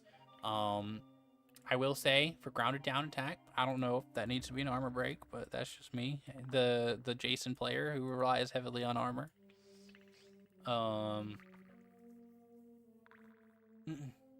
The thing is, Kid Ben doesn't have much to pull from. Some of them are, let's say, more iconic, coming from a particular alien. Oh, okay, that makes sense. That makes sense. Yeah, I imagine Kid Ben does not fight himself all that much. He might from time to time. He might throw hands, but you know. All right, specials. Omnitrix. Special buttoning in any direction makes Ben do a very quick animation of priming and slapping the Omnitrix, during which the player has some extra frames to lock in a direction. This transforms Ben into the direction corresponding with the alien and immediately executes their unique special move. Afterwards, the player can walk around and attack as the alien, but the special button now locks them to only using one special move. You know, in a game like Smash, I would say that this is not going to work. But in Multiverses, I actually think it can work. Just because of recoveries. I don't know if you've ever played as or against one of the like fighting Polygon team people who can't use their special moves at all.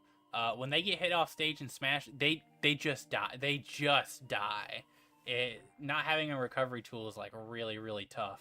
But in Multiverses, like your up B and your side specials, and like they're not as important as like for recovering.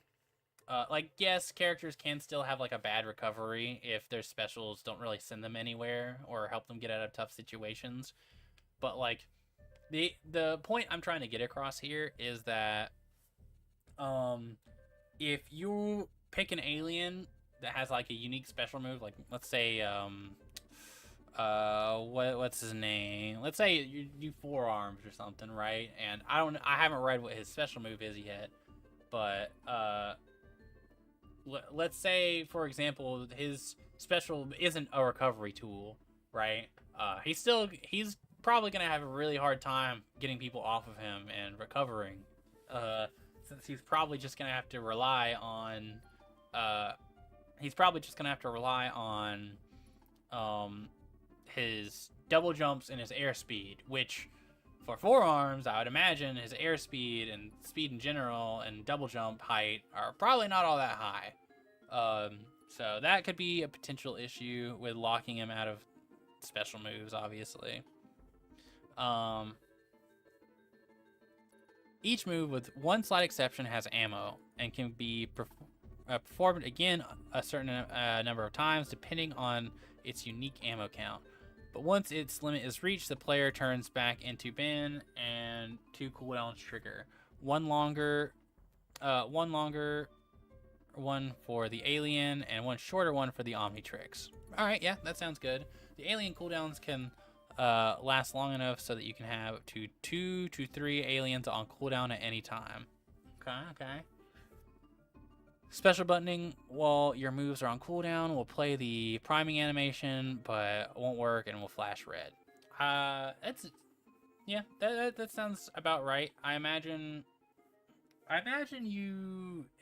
the recovery thing won't be as important if you're able to just like de-transform and transform into something else. But it would really have to depend on how short the cooldown for the Omnitrix is, right?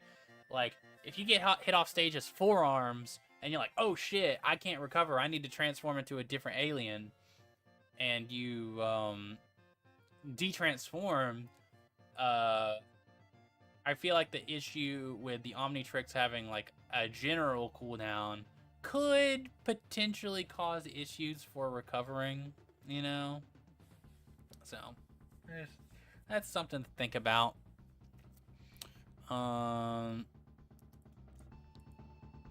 So it really just depends on how short the Omnitrix's cooldown is, whether or not that'll be like a big problem or not. Let's see. Neutral ground starts punching in random forearms starts punching in around all random directions for an extended period, in which he can walk forward, slowly forward and backward. Hitboxes keep the opponent dragged in rather than flown out. Special button during this to call forearms into a block position, prematurely ending the flurry. The block has armor and functions like a counterattack. Hitting him during the blocking animation will knock his opponents back. Only thing for clarifications that I would like to know here is like, how long can he hold this? Is this gonna work like a Taz dog pile, where as long as he's doing that, you can't really contest him, or is it going to be like he only does this for like 2 seconds? You know,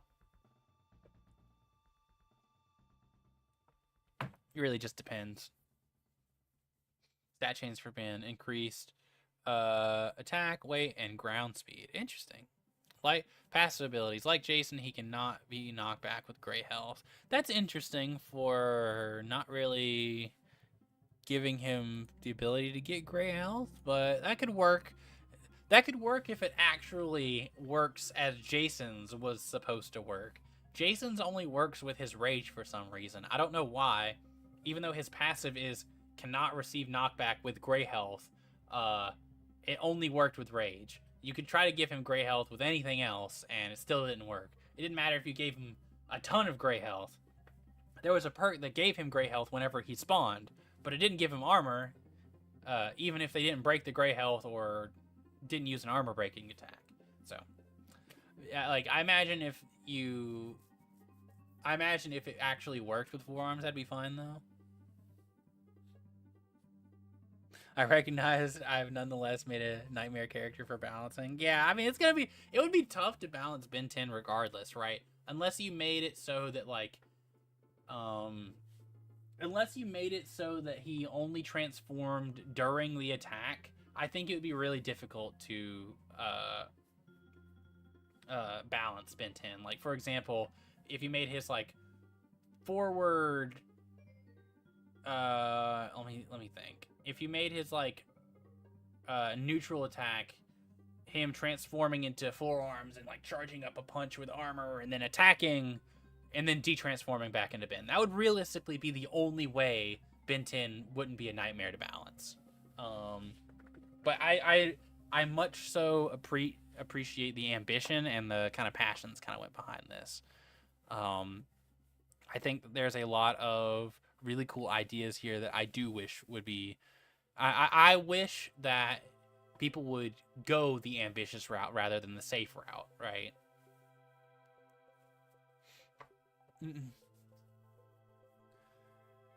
Let's see. Front ground. XLR8 dashes forward in a really far. Dashes forward really far in an instant. Stops automatically at ledge. On hit, causes opponents to be stunned for a second, and XLR8 will spin a tornado around them on the way back, causing a weakened if it connects. Interesting. But I imagine the tornado is basically guaranteed to hit if they, if they get stunned. I'm guessing the only time where the tornado would hit. I also would like to see how big the tornado is as well. But, we'll see. Stat changes, lower attack, but much higher ground speed, but lower weight. And passive abilities as attacks come out much faster. Yeah, that'd be interesting to see. Background. Slashes in a big arc with his claw, connecting traps opponents, and lots of hit stun, making Wrath enraged. Special button before its knockback, before its knockback kicks in to perform a command grab and sequence of claw slashes ending with a bite.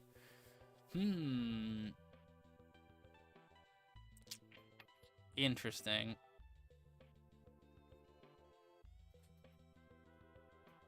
So interesting. Would he still get the enraged if he does the follow-up? I imagine he probably would. If that's the case. That enraged is a difficult. I'll say it, enraged is a very difficult stat to make work. A lot of weakened is very, very hard to make work. And that's why they tried to take weaken out of the game pretty much, with the exception of like Jack for some reason, which I think they just forgot. Wrath has increased attack, lower attack speed, but higher weight.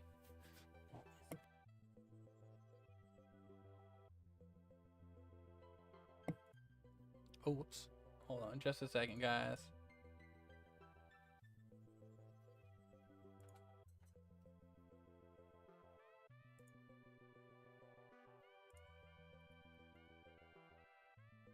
Alright, sorry about that. Alright. I'm going to try to speed run through this, because I do actually have to end stream a little earlier than I had thought. But we're going to speed run through it. I'll give my general thoughts. I won't, like, super in-depth talk about everything. But I do like this so far. I think that this is very, very ambitious. I think there's a few little things that executionally would be difficult. I think this special button mechanic only really works if I think this special button mechanic only really works, or the back one only really works if he does the special button and then you can input the back, just because of how the game system works, but I don't think that'd be too much of a problem. All right. Wrath enrages just if the first hit connects. Okay, that makes more sense. Extra damage on normal fist attacks. Yeah, that makes sense. Let me look up what Wrath looks like. Oh, I see. Yeah, that makes sense. Alright. Let's see. Diamond Head. Raises a platform of spiked diamonds below his feet. Can special button at the same time to grow the platform into a pillar. Oh, we're getting crag up in here. Or special button everywhere else to make other platforms, even in the air. Platforms have a tangible floor, walls, and ceiling behavior, which everyone on your team can traverse, but will damage enemies. Ooh. This needs a cooldown, 100%. This 100% needs a cooldown. In the same way that Stevens has to have a cooldown, this has to have a cooldown, 100%. Otherwise, it gets really stally and really uninteractive. And being able to make multiple platforms, that's going to be a problem for stall. I like the idea of being able to do a platform, but it really does need a cooldown. Like, and you can't have more than one platforms out, or it becomes like an issue. Maybe if this was an ammo thing. All right. Head and shoulder area are always active as an active hitbox. What? That might be a little too busted. That might be a little too busted. I'll be real. That. Just being able to like freely anti-air is. We'll have to rework this one. I think having a always active hitboxes, that's not gonna work. I don't know how else to phrase it aside from that's not gonna work. So far, Diamond Head seems like the most problematic one by far. Slapback does no initial attack. Slapback special button to slap his opponent back with a tiny damaging hitbox to multiply. Clones will stay perfectly still on the ground, follow momentum in the air, or cling permanently to any ledge. Okay, I mean, ledges aren't really a thing in Multiversus, so that's not the worst thing in the world. These clones will remain after transforming, and it will only disappear if the player is wrung out or their small pool of health is depleted. These clones can act as intangible platforms for the player or his team. Standing on their head will make them start punching forward or behind if at a ledge. Yeah, I don't hate that. Hold on, let me double check. Fall with momentum in the air. Yeah, that's fine. As long as they're not like a super platform, I think it'll be fine. Because once again, I was worried about the Diamond Head platform stalling thing, you know. But I think this is cool, actually. I think the idea that they active as an active hitbox whenever you stand on their head and you can kind of leave them around. That's nice. That's interesting. I like this. This is cool. Lower attack, but higher attack speed, but much lower weight. Yeah, that makes sense. Player's weight or passive ability, player's weight and attack damage increases with each special button.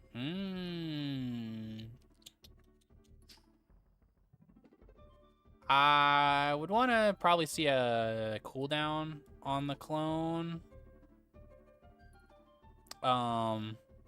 In order to make sure that this doesn't get, like, this passive ability doesn't get, you know, out of hand.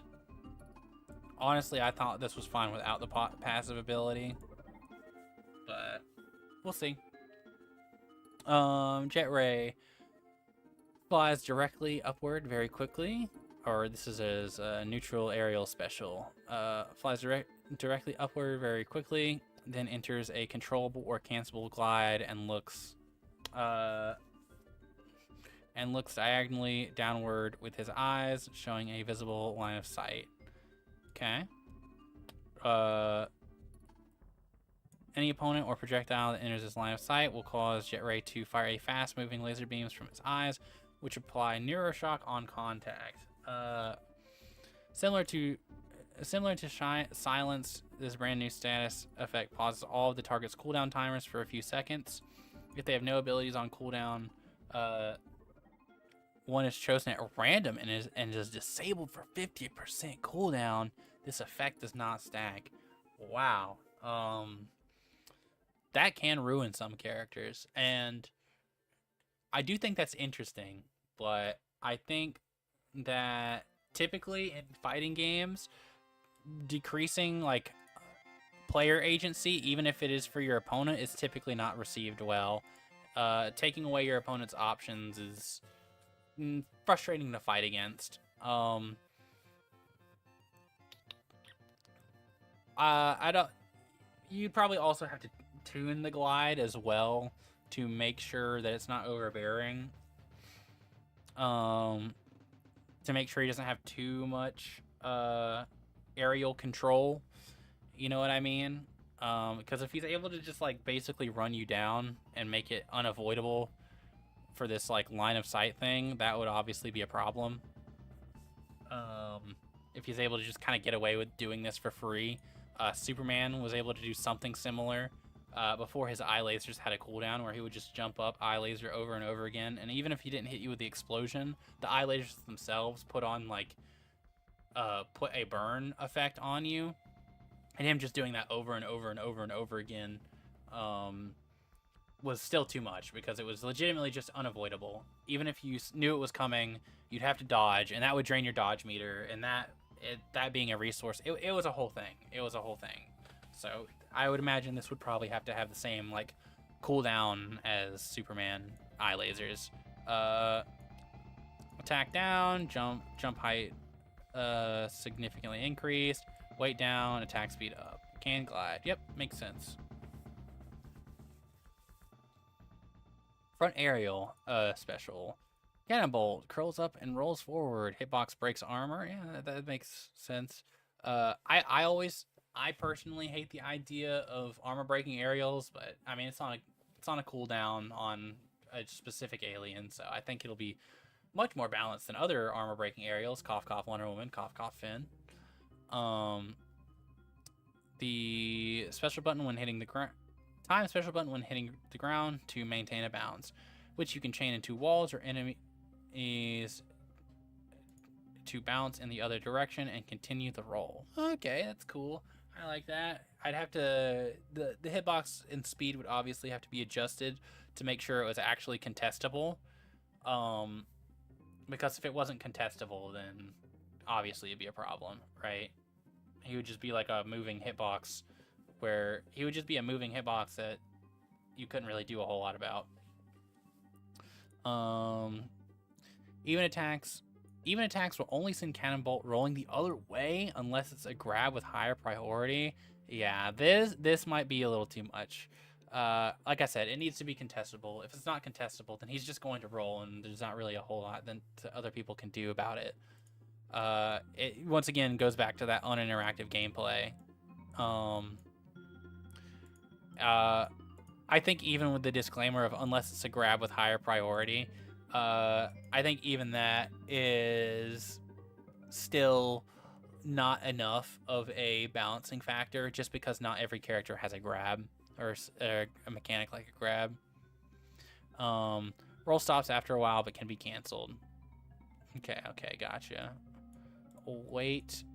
Yep, weight increase starts with gray health. Well, alright, that makes sense. Shock Rock. Creates a mallet and a wallops behind him. Sweet spot, sending opponents diagonally downward. Charges. Hits. Hold on. Okay. Charges. Hits a. Hit applies. Shocked. After attack, applies an electric field on player and ally that reflects projectiles for single use. Does not stack. Okay, that's fine. I think that's fine. If Finn can have armored buns, I don't know if it needs to reflect, but it probably isn't that big a deal. It would probably it also depend on what projectiles can be reflected. Like if it's a bugs rocket, that's a big deal, and you can't really mess around with that too much. I imagine Cannonbolt's roll is very slow. Yeah, but at the same time, if like attacks in general, you can't really hit him out of, like, what's really the counterplay? I mean, like you did say that grabs with higher priority could work. But is it just to like hit his in lag of his roll? I mean, maybe that could be something. But like even even other attacks like Yoshi's like egg roll, right, can be contested. Just because if you couldn't, it would be really uninteractive and they would just roll all the time.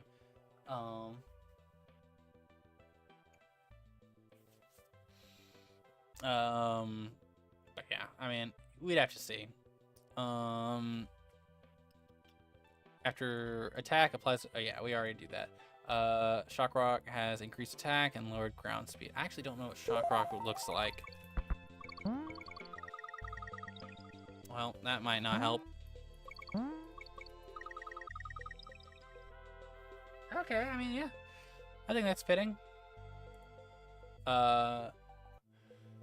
Immune to shocked. Attacks have a 10% chance to apply shocked. I don't know if I like a percent chance-based thing. Maybe certain attacks will apply shocked. Maybe specifically his grounded attacks apply shocked or something, you know? I think that would honestly be fine. Up aerial, heat blast. Flies upward by shooting down. Holding a direction will control his hands to aim inversely, allowing you to control your flight with the inputted direction. Subsequent special buttons on the ground plant heat blast feet on the ground and turn you into a flamethrower, although you still need to aim inversely. Okay, interesting. I wonder why specifically aim inversely on the ground. That might be a little confusing. Flames apply stacks of ignited instead of ammo. All special buttons share one large meter like Iron Giant thrusters. I had a feeling that we were going to go the Iron Giant thrusters route with that, yeah. By the way, all the percentages in this doc are just kind of placeholders. Okay, I'll keep that in mind.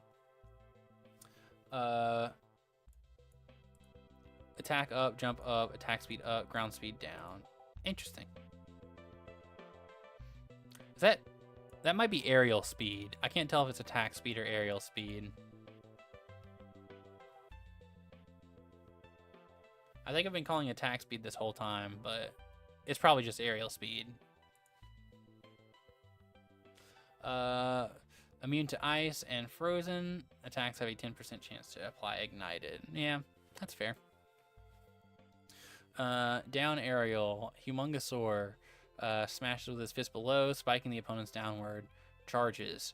The ground version, as well as hitting any floor with the aerial version, causes a massive shockwave, which increases as with charge. The grounded animation incorporates his tail. Okay. The tail has an always active hitbox. We gotta get rid of these always active hitboxes things. Like, I'm fine with the tail being an active hitbox on this move, but A speed is aerial speed. That's what I thought. I've been reading it as attack speed, but it only just recently clicked that it was actually aerial speed. My bad. Increase attack, increased weight, decrease ground speed. Yep, that makes sense. All right, let's see here. We'll really quickly go over the cosmetics. Unfortunately, I don't think I have time to read over all of his interactions, at least for stream, because I was told pretty urgently that I gotta in stream pretty soon. Plans ended up coming up, but I'll definitely look over the cosmetics. Default voiceover, Tara Strong. Hey, always good. I think she was the OG, so makes sense. Here's all the cosmetics. Yeah, the reboot. I wonder how. I wonder how it would look to have been this middle one from, I don't remember what it's called, the sequel series. I wonder if there would be like model problems with that. Because like these two would obviously work, right? You could just swap those out for like cosmetics and whatnot. Oh, Alien Force Ben 10. Or Ultimate Alien Ben 10. Yes, I think that's it. Ultimate Alien Ben 10. I wonder if that would create model problems or not. I like the cosmetic hoodie. Very cool. I'm sure people would love that, honestly. Biker Ben 10. Ultra Ben 10. Bro, I know Jazz would love this Sumo Slammers one, actually. Ben 23. Oh my god. There's so much I actually don't know. Oh, Kevin 11? Interesting. Based on Kevin as he appears in the reboot, if he must be a variant and not his own character, he would need to be the exception to having the same aliens as he has his own playlist. So is that like one of the plot holes, or I guess you said at the beginning there was like a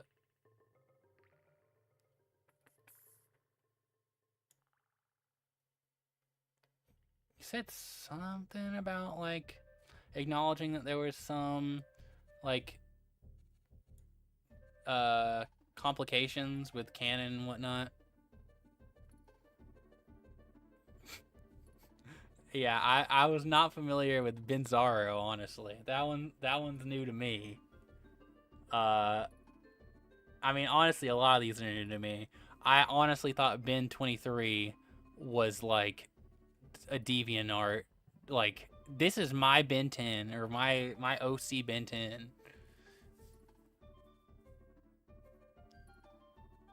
I guess you could say the same thing with Albedo. Let's see.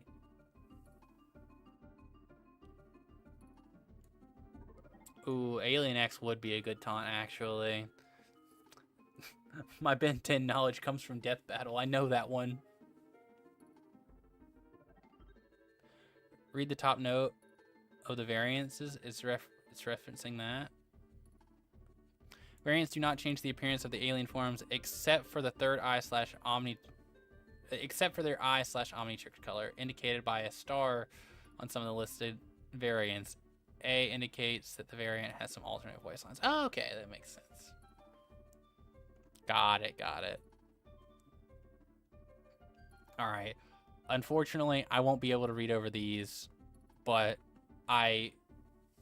these are good. You know what?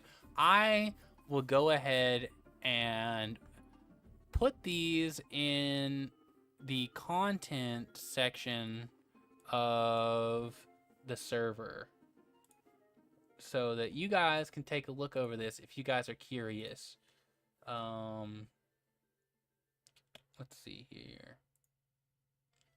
Actually, I'll put it in multiverses because it's a little bit more relevant. Well, I guess I'll have to screenshot it.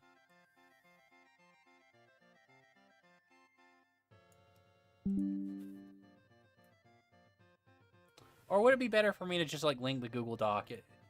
Jefferson, would you be fine with me just linking the like a viewable version of the Google Doc in the Multiverses channel? I do like it a lot. Overall, I think that this is a very ambitious idea. It has a lot of core goals, and I can tell that you have a lot of love for the series, and you want it represented in the best way possible. All right, yeah, I'll just put the Google Doc here in case you guys want to read over it a little bit more.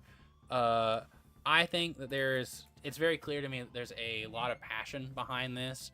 And even though I'm not I didn't really grow up with Ben 10 as one of my like cartoon or my childhood cartoon series. I can tell that there is a lot of love put behind this, and there's a lot of cool ideas that I would have genuinely loved to see executed in multiverses. There'd be a lot of firsts for this character. Now, obviously, some of the balancing and fine-tuning of these characters and their passives and how their moves work, and some of the implications of how limiting your special moves and I guess other limitations that could potentially come with the design of having like a bajillion different aliens represented could create complications. But at the end of the day, unfortunately, Player First Games isn't they're not around anymore. So it doesn't really matter what was realistically possible anymore. And it's really cool and interesting to see a lot of these fan-made passion projects of what they would have loved to see from their character. And who knows, maybe the fan-made projects such as MultiVersus Infinite or MultiVersus Beta Plus will look over these and incorporate at least some of the ideas from a lot of these fan-made documents, a lot of these fan-made designs. Once again, I'm going to go ahead and put and I'll pin it as well. Let's see. Ben 10 character concept made by friend of the stream.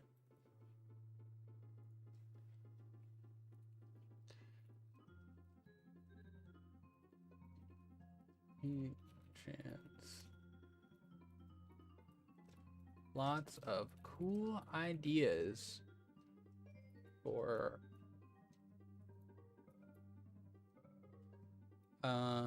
Ben 10's potential presentation down the line.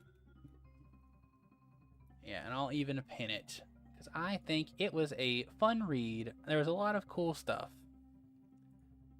And while I don't think that the MultiVersus Infinite or MultiVersus Beta Plus will use all of the ideas, because once again, I think they probably require some fine tuning in like the balance department.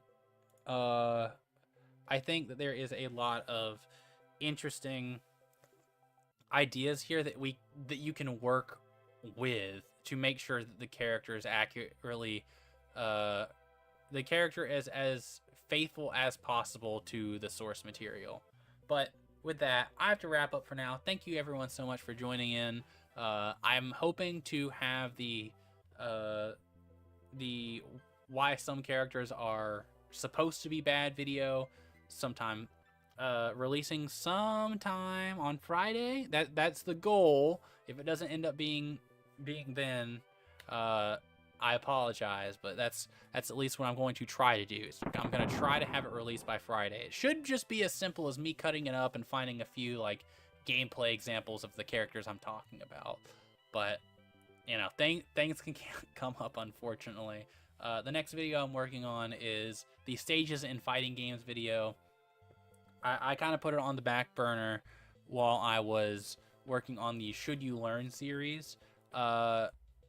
Once again, if you guys have not checked out the first episode of the Should You Learn series, please go ahead and check that out. It at the current time it's my latest video, but it's Should You Learn Pokemon Close Combat. If you're watching this stream or this VOD relatively recent to when it was streamed or published on YouTube, just know that this upcoming Sunday, we're having a Pokemon Close Combat bracket that I really hope all you guys will attend. It's free to enter. The game is free to download. You can find all the important downloads that you need, as well as instructions and Discord communities and pretty much everything, including the wiki on the frame data, all that fun stuff in the description of the video of the Should You Learn Pokemon Close Combat. But with that, I gotta go ahead and sign out. Thanks everyone for showing up, and yeah, that's all I got for now. I'll see you guys tomorrow, and we'll be back at it with a little bit of MultiVersus and a little bit of Pokemon Close Combat. Take care, everyone.